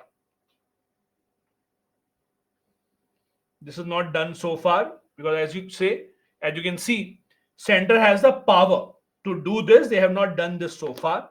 So they have the power to set up a committee of different ministries coming together, different departments coming together, agencies and their representatives coming together, try to give suggestions to the government what kind of laws to be made, how to counter money related activities, etc. All these were the changes that were introduced in 2019 in PMLA. This was the government's attempt to make it even tougher. Now, as you can see, there have been multiple questions on this topic, money laundering cases, etc. It's one of those topics that keeps on coming time and time again. 2013, we had this money laundering related question. Then again, we had this question 2017 about money laundering. We again had this question 2018 about linkage of illicit money, illicit opium trade. How is it actually helping the terror activities? All these are the types of questions that have been asked in the past. Before moving on to the next part, give me a moment. I'll just refill my water bottle. I'll be back in 1 minute. Don't go anywhere. I'll come back, take a few questions from your end, and then we'll go ahead. 1 minute.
All right then.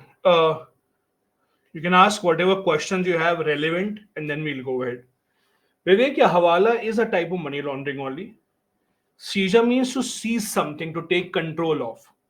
For example, police agency comes and takes over your car, takes away your car. That means they have seized it. Lakshya saying if money laundering was due to ransomware, kidnapping, will the person still be guilty? Lakshya, money laundering means guilty, full stop. How, where, doesn't really matter. Sakshi saying if a person is suspicious to do some offense or stayed in jail for 2 years, then gets punishment for 6 months. Again, has to stay for 6 more months in the jail or not. Sakshi, I'm not sure what you're asking, but the beginning of your question is wrong. If you remember in Indian polity, you would have read preventive detention is for 3 months maximum. Yes, Uni, that is what we discussed. ED can arrest without a warrant as well. Guys, Jagbandhu, I don't know how Hawala works. So if you are asking about details of Hawala, you're asking the wrong person. Use the internet, Google, see some Hawala agent, maybe they can answer you how Hawala works. Neither I know, neither the UPS will want you to know about this. Justin saying, why does IMF pays back its contributors? Just one, yes, IMF does pay back something to the contributors, but mostly it's the money countries don't really ask it back. The contribution that you give in the IMF will decide your voting percentage in the IMF. So basically, there's no point of taking it back. If you take it back, your money basically or your percentage in the IMF will reduce. Dheeraj, opium is a drug. You are saying, what do you mean by ED giving summons? How many times can they give? How many times can they give summon? As many times as they want. Summon means calling someone. Shweta, I don't know if two cars collide, if it will be cognizable or not. Neither the UPSC will ask you. I'm not sure why you randomly make up situations and then start to think about those problems because there's no end to it. For example, if something happens and then some other thing also happens, is it cognizable or not? If you are preparing for the law exam, then it's important for you to know which category of crime is under cognizable, which is not. If you are preparing for other subjects, as long as you know what is cognizable or not, that is good enough for you. Unless you're preparing for a law exam or you're trying to become a judge or a lawyer, UPSC will not ask you how many of these are cognizable, how many of these are not.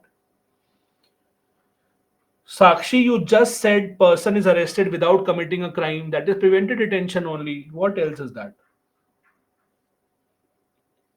Ankush said, does anticipatory bail work in non-bailable offense? Ankush, yes, it does. It depends on the judge, whether the judge wants to give you the anticipatory bail or not. Gunjan is saying, Gunjan, yes, if the person does not pay back the loan, there is action against that person. Pihu is saying the case of money laundering will directly go to Supreme Court. No, no, no, no, no, no, no, no, Pihu. Guys, again, when you read a new subject, don't forget the previous subjects. So if you have read a lot of things in polity, don't forget those things here. In polity, you would have all read original jurisdiction of the Supreme Court. In the original jurisdiction of the Supreme Court, did you read about what kind of cases go to Supreme Court? You would have. Did the list say money laundering cases? No. So now please don't keep forgetting what you read in the earlier subjects just because reading a new subject. Sakshi saying if a person is in the jail without proving guilty due to some reason, punishment, does that mean the time that he spent in jail without proving guilty added to the punishment or not? Sakshi, it is added to the punishment. Means it is considered a part of the punishment only, basically added or not, whatever you meant. Bhimara is saying Kejriwal is skipping the summons. Is it okay to skip summons? Bhimara, for a common man, you and me, it's not okay to skip summons. When you become the chief minister of a state, then you can skip summons. Vivek is saying, is it still a case of ED if there's 1 rupee less than 1 crore? Vivek, my dear, you tell me. Are we negotiating with the ED? Sir, 1 rupee here and there. Sir, please take up the case. What do you think? If the Supreme Court says you are to be given death sentence, do you say, sir, half of the death only, sir, 3/4 death, sir? 99% death, 1% remaining, sir. No, now, guys, one problem that we that I see with students, I don't know, for some reason you think that UPSC will be playing riddles with you. It's a simple, straightforward law. 1 crore or more ED, not 1 crore, then not ED. Then I'm not sure where the question comes in. Sir, if 1 paisa is less than, then what? Apply your own mind. What? Nothing. So it's not that difficult. You guys keep making your riddles by yourself, and then you say, very difficult exam, man, because you are the ones who made it difficult. It's a straightforward law, it's a straightforward rule. But if you want to keep making exceptions in your case, feel free to do that. There's no end to it. But there is anyway so much of syllabus to cover. And on top of that, when you start putting it in your own head, that what if this happens? What if that happens? Let me make some imaginary scenarios for you. President is signing the bill, and then the pen is broken in the half. Then what will happen? What do you think? President then goes in the coma. So you can't say president did not sign the bill and the president did not even did sign the bill. So what happened in this case? Will the UPSC ask you these questions? Obviously not. So if you go on these possibilities, that what if this happened, what if this that happened, that does not happen. Focus on what the syllabus is, you will be fine. Don't go into the era of comics and start making riddles from your own mind. That's my only suggestion. Jagbandhu, I just took the governance batch. I don't think you attended it. The governance batch I just took before the internal security batch only.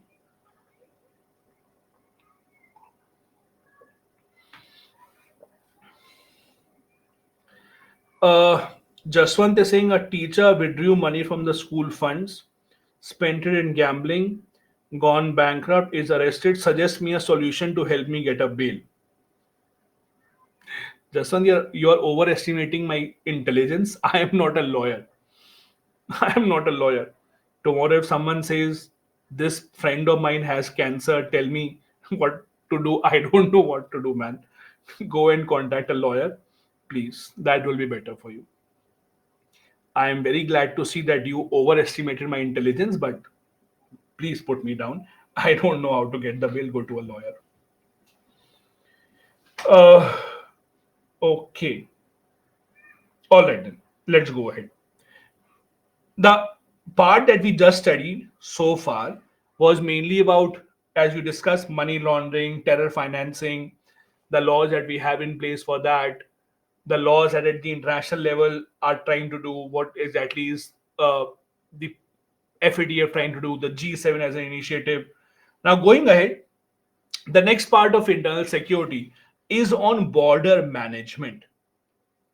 Now, India shares its border with multiple countries, not just the land border. We also have a long coastline as well. So India has to take care of a very, very long border with multiple countries and be aware of what is happening at the coastline as well. There are multiple challenges attached to it as well. There are multiple forces that are used at different borders. We'll be discussing all of that going forward. Now, if you look at India's border, this is the present situation.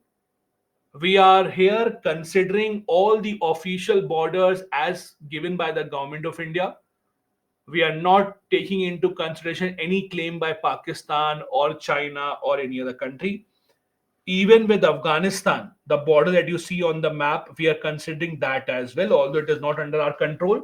So this is the official data from the side of the government that we are using, because on the map you do see India sharing a very small border with Afghanistan, although that's not in our control because that is a part of Pakistan occupied Kashmir. Pakistan has occupied it for a very, very long time.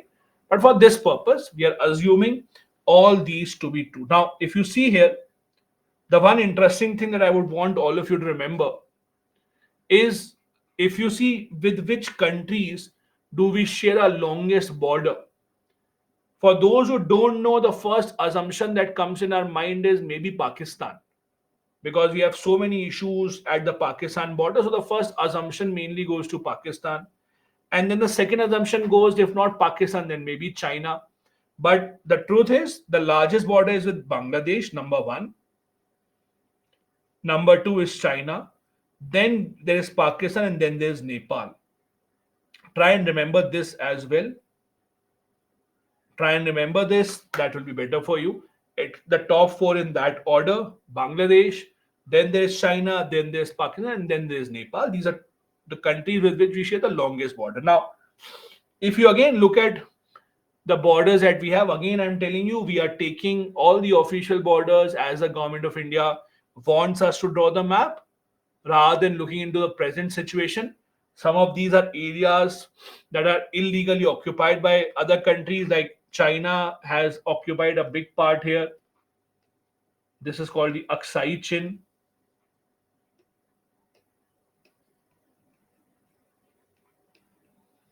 A large part here again is illegally occupied by Pakistan. This is called the Pakistan occupied Kashmir or POK. So again, we are assuming all these to be the official data from the side of the government. Now, managing our border, now this is interesting in the sense that many people mistakenly believe that border management is the job of the army. That is false. Border management is not the job of the army. The army or the armed forces, they are called in case of a conflict. Please remember this. If there is no conflict at the border, if there is peace at the border, then the armed forces or the army will not be called in. The army is supposed to be called in case of a conflict, when you have to fight, when you have to use the weapons. On all the other cases, when you just have to be present at the border peacefully, then it is not with the army. Then that becomes a job of paramilitary forces. It's unfortunate because of the situation in Jammu and Kashmir that we saw a continuous army presence in Jammu and Kashmir. But the reality is, it is not common in other countries. In other countries, you don't see their army being present, active within the country. Armies usually are only present, active at the border only then when there's a conflict. And that is, in fact, why a lot of countries around the world don't keep a very large army. They only keep a large army if they're continuously involved in a conflict.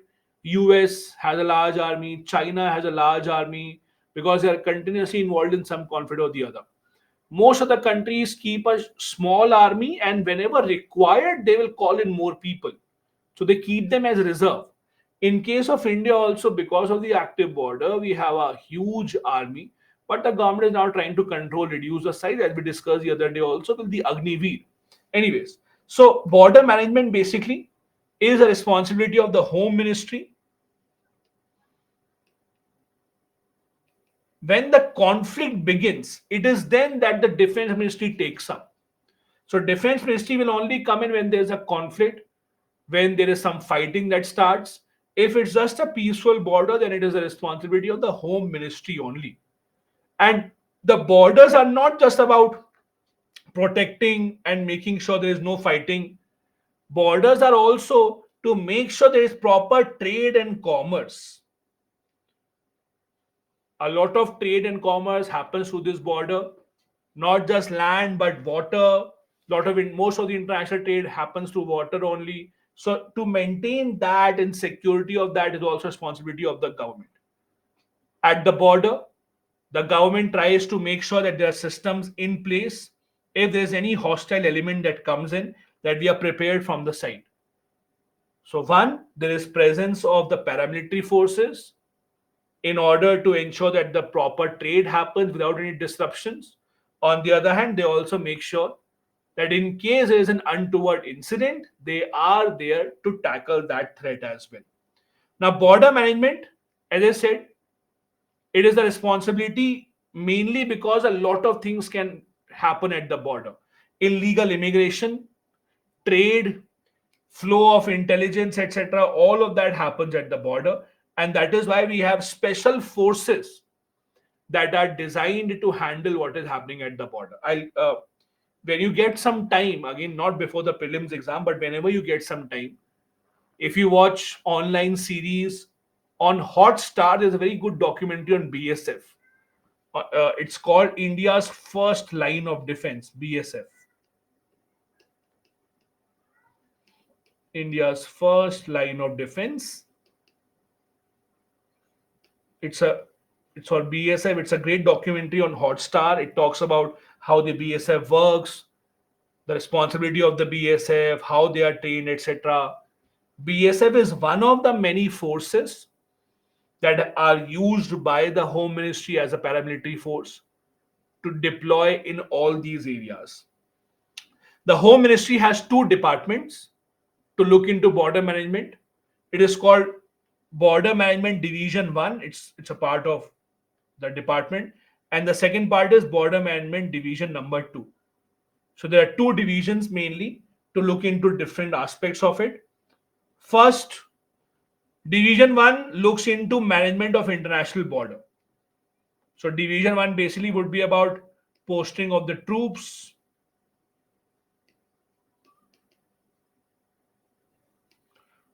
making sure that the troops get all the supply that they require, anything that is required with the help or anything that is required for the troops, that is taken care of by the Border Management Division number 1. Division number 2 deals with all other matters of administration, diplomatic, intelligence gathering, legal, all these agencies. They try to also look into different government schemes. So Government of India runs a lot of scheme for the border areas. We'll discuss quite a couple of them as we go forward. For example, Government of India runs a scheme called Border Area Development Program, BADP. It's a scheme under which the Government of India has been developing infrastructure nearby the border areas, trying to create more employment opportunities near the border areas, trying to win over the trust of the people in these areas. Second division also looks into India's coastal security and the port authority, wherever we have to set up integrated check post. Now, what are integrated check post? Let's assume this is, let's say, India Nepal border. Okay, let's say this is Nepal and this is India. Now, India and Nepal have an open border policy. So from India, you can just walk into Nepal. From Nepal, you can just walk into India. It's an open border. But that does not mean that you can walk in from wherever you want. It's not that randomly, if you want, you can walk in from here or here or here. No, that is not how it works. There are specific areas created where you can go to the other side. These are called integrated checkposts. So, for example, let's say in the border, this area is created here, where there will be forces from both the sides for checking and all other purposes, where you can cross over to the other side. There may be one more here. So, depending upon the longer the border is, there are integrated checkposts that are created. These checkposts act as a place where you can enter and exit the country, number one. And also, this is where there are trading also that happens. So, there are trading centers at these places as well. The trade that happens from one side to the other side. Visitors can also come, they can also come and trade. For example, if you go to Nepal from India, there are 3 4 ways in which you can go to Nepal, 3 4 routes. One, the most famous one is to go through Gorakhpur. So from in Uttar Pradesh, you go to Gorakhpur. Gorakhpur by road, you can enter Nepal. Other way that you can do is you can, let's say, go to Uttarakhand. Uttarakhand, there is a place called Banbasa. In Banbasa, there is a bridge. You cross the bridge. On the other side, it's Nepal. On this side, it's India. So these are, for example, these integrated checkposts. On all these integrated checkposts, you have checking, you have trade, and the people can go from one place to the other. Now, the government of India, over the past few decades from 1960s, we have realized the fact that having multiple forces at one single border is not a very good thing. See, India has faced multiple wars. We have had issue of illegal immigration, etc. We have realized the fact that having different types of posts or different types of forces working together on one single border is not very effective. So now what we do is we have made or we have given the responsibility of one border to one force specifically. So there are different forces that are deployed at different borders. Like BSF takes care of Pakistan and Bangladesh. This is border security force.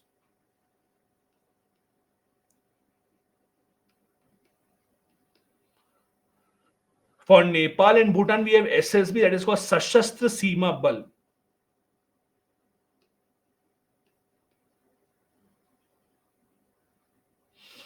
At China border, we have the ITBP, Indo-Tibetan Police or Border Police.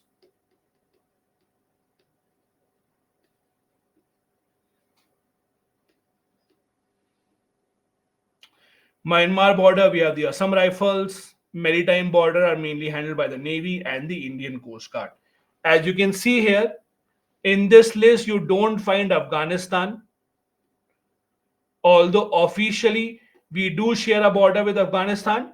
But as I said, that common border that we have with Afghanistan, that area is actually under Pakistan occupied Kashmir, because of which we don't really have any force that is facing on the Afghanistan border.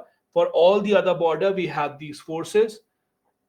BSF is the one that you mostly hear about, because BSF is the one that handles big borders, Bangladesh being the biggest border, Pakistan also very big border. That is what we have. ITBP. So all of these forces have some of their own specialty. Like ITBP, that is a group that is made, that is specially, there are experts mountaineers. They're expert mountaineers because, again, if you look at the China border that we share, highly mountainous. In fact, one of the reasons why India performed very badly in the 1962 war with China was that at that point of time we had no part of our armed forces that were capable enough for high altitude warfare. There were no, as such, forces. There were no part of our forces that knew mountain climbing, that knew how to fight at these altitudes, that were accustomed to these kind of climatic conditions. And that is why ITBP, their officers are specially trained on these things. They are specially trained to be expert mountaineers, to make sure that they're able to handle those kind of altitudinal challenges as well. Now, before we start discussing each border one by one, its issues, etc., let me again take up a few questions if you have, then we'll take a break after your questionnaire and then we'll start from here. You can ask whatever question you have. Please ask relevant questions. Others, I'll start. Sorry, but I'll ignore the other ones.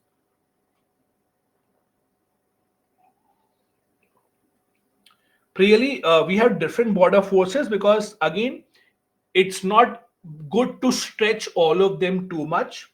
Everyone has their own special training, everyone has their own special responsibility. That is why, as I said, the ITBP one are specialized in mountaineering. So there are different forces for different purposes. Ankush is saying, I have visited integrated checkposts. They do nothing for checking to enter Nepal. Again, Ankush, when you're entering Nepal, it is upon them to check. So if you have a problem with not checking, basically complain to Nepal. If you come back, then they will check. That is from our side. So if you are going to Nepal, if you have a problem, they did not check, then maybe the issues with Nepal that they did not check. Maybe while coming back, Indians will check it. Yes, Gunjan. Parveen, no, this is not the last day of internal security classes. Last day is on Wednesday. Dheeraj is saying how many border we share with our neighbors are fenced. These are mainly Pakistan, Bangladesh. These two are fenced. Myanmar is now something that we are fencing now. Vivek is saying ICP acts as custom office. Yes, they also have the custom office. So if you want to declare something, you have to declare it at that office only. Only saying if some part of Pakistan is occupied by, if some part of Kashmir rather is occupied by Pakistan, why do we include it in India's map? Because only it is officially a part of our map only. We have not given it up. It is again illegally occupied. So why do we not? Why would we not show it? We must say different forces, but said one border, one policy. One border, one policy. Basically, no, no, no, no. If you actually see one border, one force policy, you forgot the part force. That is why. Then Sakshi saying little bit explain money laundering threat towards sovereignty. Sakshi, see, anything that harms the government's security, the country's security, is a threat to sovereignty. Anything that goes out of government's control is a threat to sovereignty. So, money laundering that assists terrorism can be a threat to sovereignty. Saurabh is saying, I'm new here. May I know, have you completed IR? Saurabh, you'll have to check which batch is yours. Check from the schedule in your batch, has IR been completed or not. So it depends on batch to batch, Saurabh. Chawan is right in front of you, man. Myanmar, Assam Rifles, right in front of you. Lakshya saying, do these forces help in coordination with each other? Lakshya, yes, whenever required, they do help. Then, Saurabh, as I said, you'll have to check your schedule. It's available on your map. Go and see the schedule available for you, and this is where you can check if your batch has already completed or not. Then Sakshi saying, if we check before Nepal, before going Nepal, then how criminals pass border? Sakshi, because criminals don't go like you, not going from the bridge. Criminals has their own way of going. And if you want to know how criminals go, I'm not the right person. Maybe ask a criminal. They will tell you. Vivek, we will discuss theater command. We have not come to that. That's a part of our last module. So we'll discuss that tomorrow or maybe day after tomorrow. Then Dheeraj is saying, you said we can cross Nepal border easily through checkposts. Then what about remaining borders? Is there any force which looks after that? Dheeraj, it does not depend upon force. It depends upon treaties. So India has an open border treaty with Nepal and Bhutan. Nepal and Bhutan, you can cross over without any visa, etc. Just one, no, ITBP is not a part of Indian Army. It's a part of Central Armed Police Forces, CAPF. Ankush, founding father doesn't really mean that force is found by one person. The government forms the forces. Maybe the person who suggested, they are called the founding fathers. Gunjan is saying Assam forces, yes, Gunjan, Assam rifles have their own special training. Nancy saying policies of Bhutan have changed now. Nancy, policies have changed, but we still have an open border with Bhutan. You can still go into Bhutan on an open border. Policies have changed doesn't mean that their borders have closed for Indians. They have deployed or they have put in some fees now, which they did not used to put earlier. Now they put some fees on the Indian travelers coming in, but it doesn't really mean that they have changed the policy of closed down their border. The Indian border is still open with Bhutan and Nepal. These are things that you would read in IR in more detail, but with these countries we will study one by one in very short. Only open border means border where you can just cross without any visa, without any passport, without any documentation. You can just cross over. That's called an open border. Anyway, be back at 7:20, guys. We'll resume from here and talk about borders individually. Thank you so much.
Hi everyone.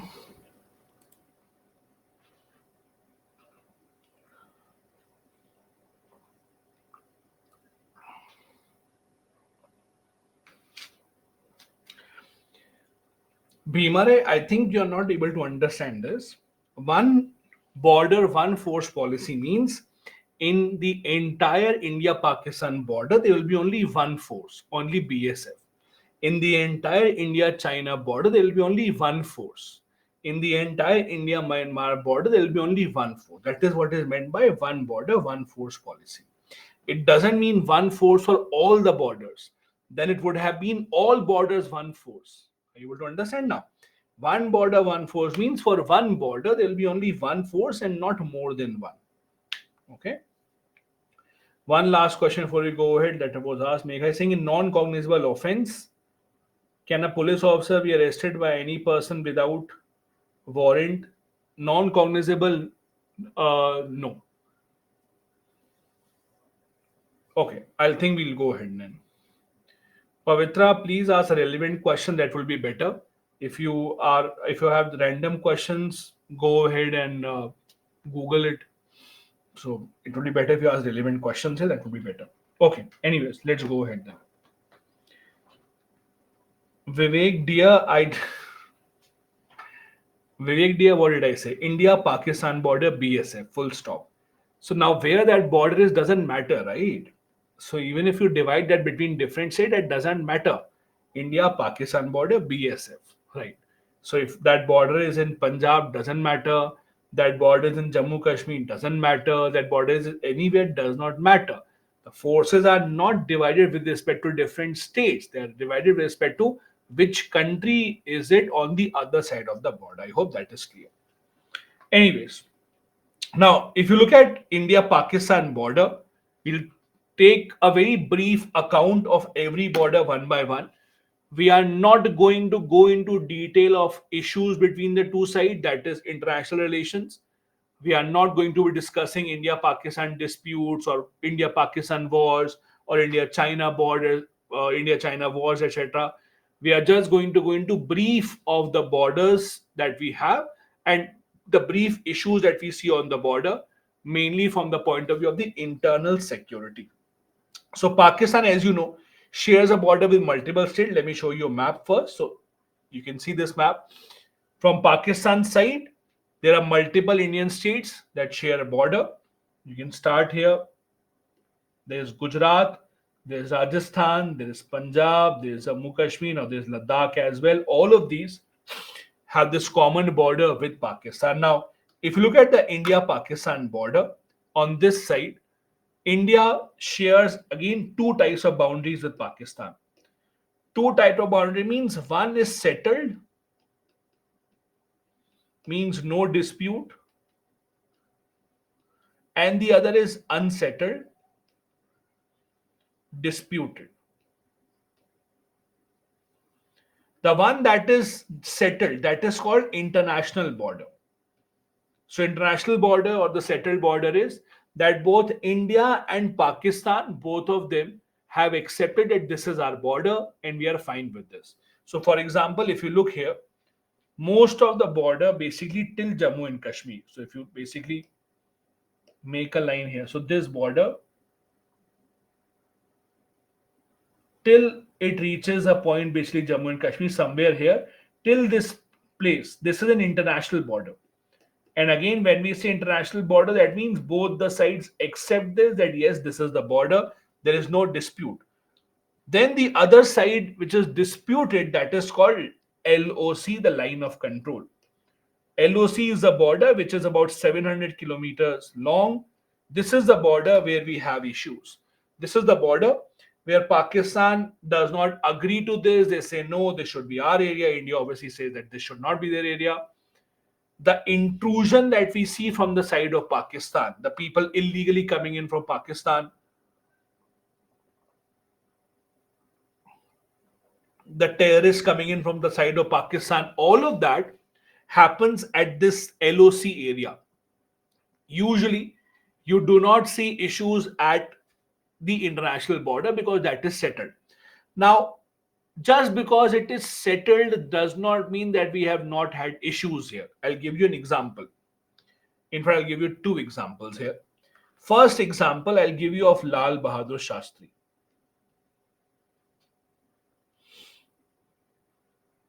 When he was the prime minister, 1965 war occurred. Now, in 1965, what happened was 64 Nehru had died. Lal Bahadur Shastri became the prime minister. The country was not in a very good situation. Just 3 years back, we lost a war with China, also 1962 war. Pakistan thought it is a good time to attack India.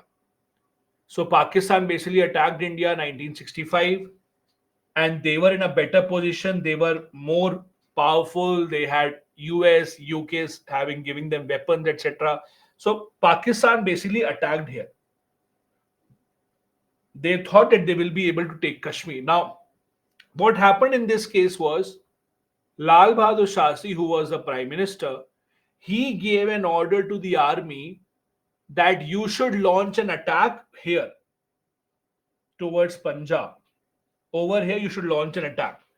That is, in official language, it is called open the second front. Open the second front means start fighting at some other place also, so that their army gets diverted. So that was an example of where India launched an attack on the international border. Usually the Pakistan war, the issues with Pakistan have always been on the LOC, that is the unsettled border. But in this case, for example, Lal Bahadur Shastri had asked our troops to enter Pakistan through the international border. Pakistan never expected this would happen. This forced Pakistan to withdraw its army from Kashmir, send it towards Punjab, and that is what made India's position stronger in 1965 war. I'll give you one more example.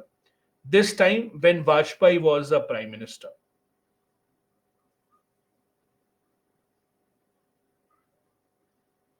Now, if you remember when Vajpayee was the prime minister, India faced a parliament attack. Do you remember that? There was an attack on Indian parliament.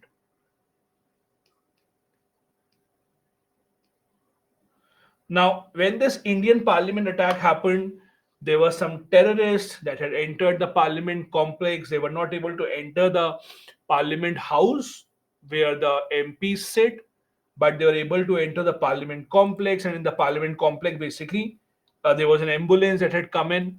Now, in this attack, there were multiple people that died, mainly from the security forces. They died. Now, when this attack happened, and this was again 2001, when this attack happened, India was extremely angry. So India launched an operation. It was called Operation Parakram. We launched an operation called Operation Parakram. The operation was the government ordered armed forces in large numbers to assemble here in Rajasthan border. So all of a sudden, on this Rajasthan border, a lot of forces assembled. There were thousands and lakhs of forces that were assembled here on India's side. There were tanks, etc., that were called. There was a army training going on. It was everyone thought that India will attack Pakistan very soon. Pakistan also thought India will attack, but India did not attack. It was a lesson. It was a kind of a sign to Pakistan that we can launch an attack from international border also. But we did not do that. As I said earlier, usually the attacks or the issue between India and Pakistan has always been on this side, on the LOC, but there have been instances where there have been issues towards this side as well at the international border, the two examples that I gave you. Now, with Pakistan, as you know, there are multiple issues that we have. There are multiple issues at the border from both the sides. There is illegal immigration, terrorists coming in large numbers. Not just this, there are also issues of drugs, etc., coming in. Now, it is said, and it is well proven with many evidences also. You would have read about the problem of drug consumption in Punjab. There are movies also made on this, that there's a lot of illegal drugs in Punjab, and a lot of youth in Punjab is involved in drugs and taking drugs. It is proven by the security forces that most of the drugs consumed in Punjab actually come from Pakistan. This is one of the tactics that Pakistan has deployed, sending drugs illegally towards Punjab. Now, how do they send the drugs to Punjab? There are multiple ways. Sometimes people bring in illegally. Now, what Pakistan has been doing is, if this is the border, they will just throw the drug packet from here to here. They will just throw it. There are also instances of them using very cheap drones. For example, if you go to Amazon today, 3, 4, 5,000 rupees, you will get a drone.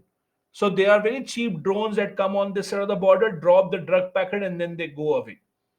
So exporting of drugs also is something that happens from the Pakistan border towards the Indian side. Just a second. Sorry. Sorry, guys. So again, from this side of the border, we have seen the issues of drugs, we have seen the issues of terrorists coming in illegally from the side of Pakistan border. There have also been issues of India trying to reply. India's approach has usually been to strengthen our border. So what we do is we have fenced the border. So most of the border with Pakistan has been fenced. There is flood lighting. Flood lighting means, have you seen those heavy lights in the night time? These are the ones that you see in cricket stadiums. Remember when there are cricket stadiums and there are day and night matches going on in cricket stadium, you see these huge lights in these stadiums. Those are called the floodlights. So there's floodlights at the border as well. Also, there is high-tech surveillance that is being used from the side of India. High-tech surveillance include night vision cameras and all these kind of stuff. All this has been done.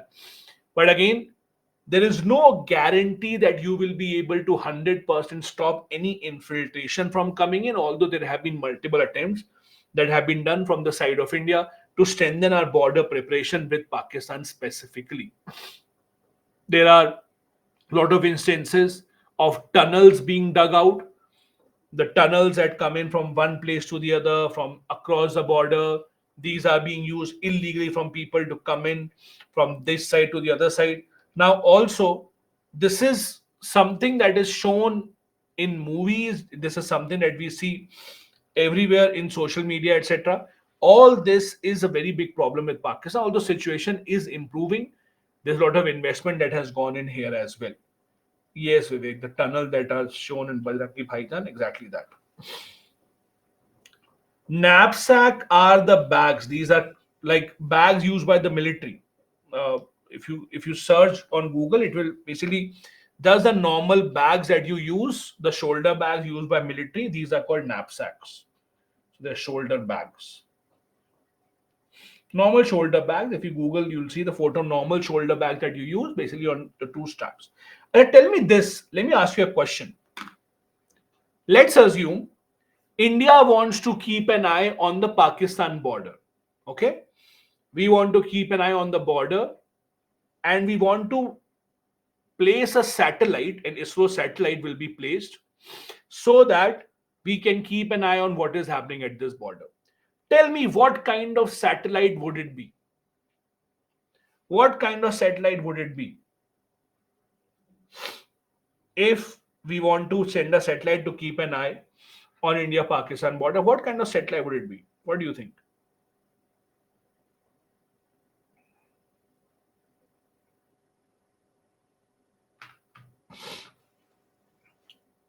Okay, Shreyank. Madam, second point is militants means terrorists coming to Kashmir carrying drugs, etc. Then, no, I still have only one correct answer so far. Not remote sensing, not low Earth. Sibam, GSLV is a launch vehicle, beta. It's not a satellite. GSLV is a launch vehicle. Radar is not a satellite, guys. Okay, I'll tell you the answer. The answer is geostationary. Geostationary satellite. What does a geostationary satellite do? A geostationary satellite is a satellite that will always be over one single place. It will always be over one single place. Guys, can you give me a moment? Just 1 second. Just a second.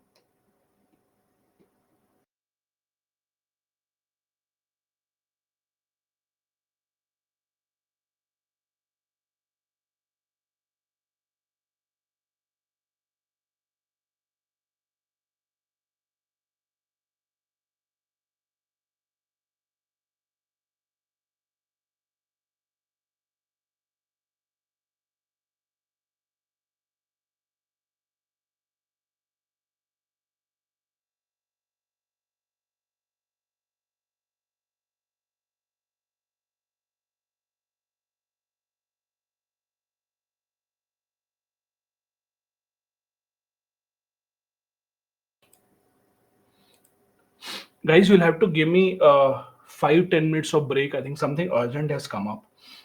Just give me 10 minutes. Don't go anywhere. We'll resume 7:45. Okay.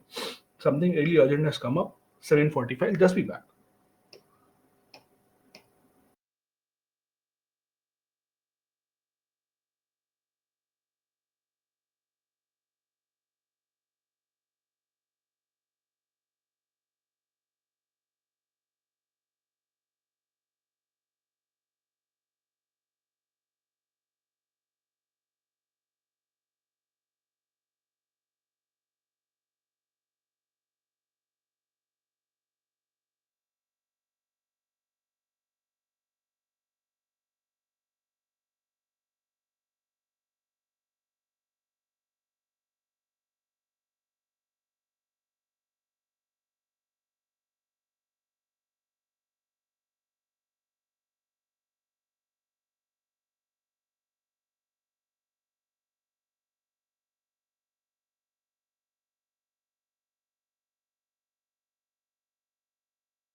Guys, I think I have to end the class today. There's slight medical emergency at my home, and I would need to leave right now. So sorry for this. We'll continue from here. I'll let you know. But SME, if you can just send this message also, those who are not here. So sorry, thank you so much, but I'll have to leave right now. Okay, I'm leaving the class open. The SME is still here to answer your doubts. We'll end it in some time, but thank you so much, guys.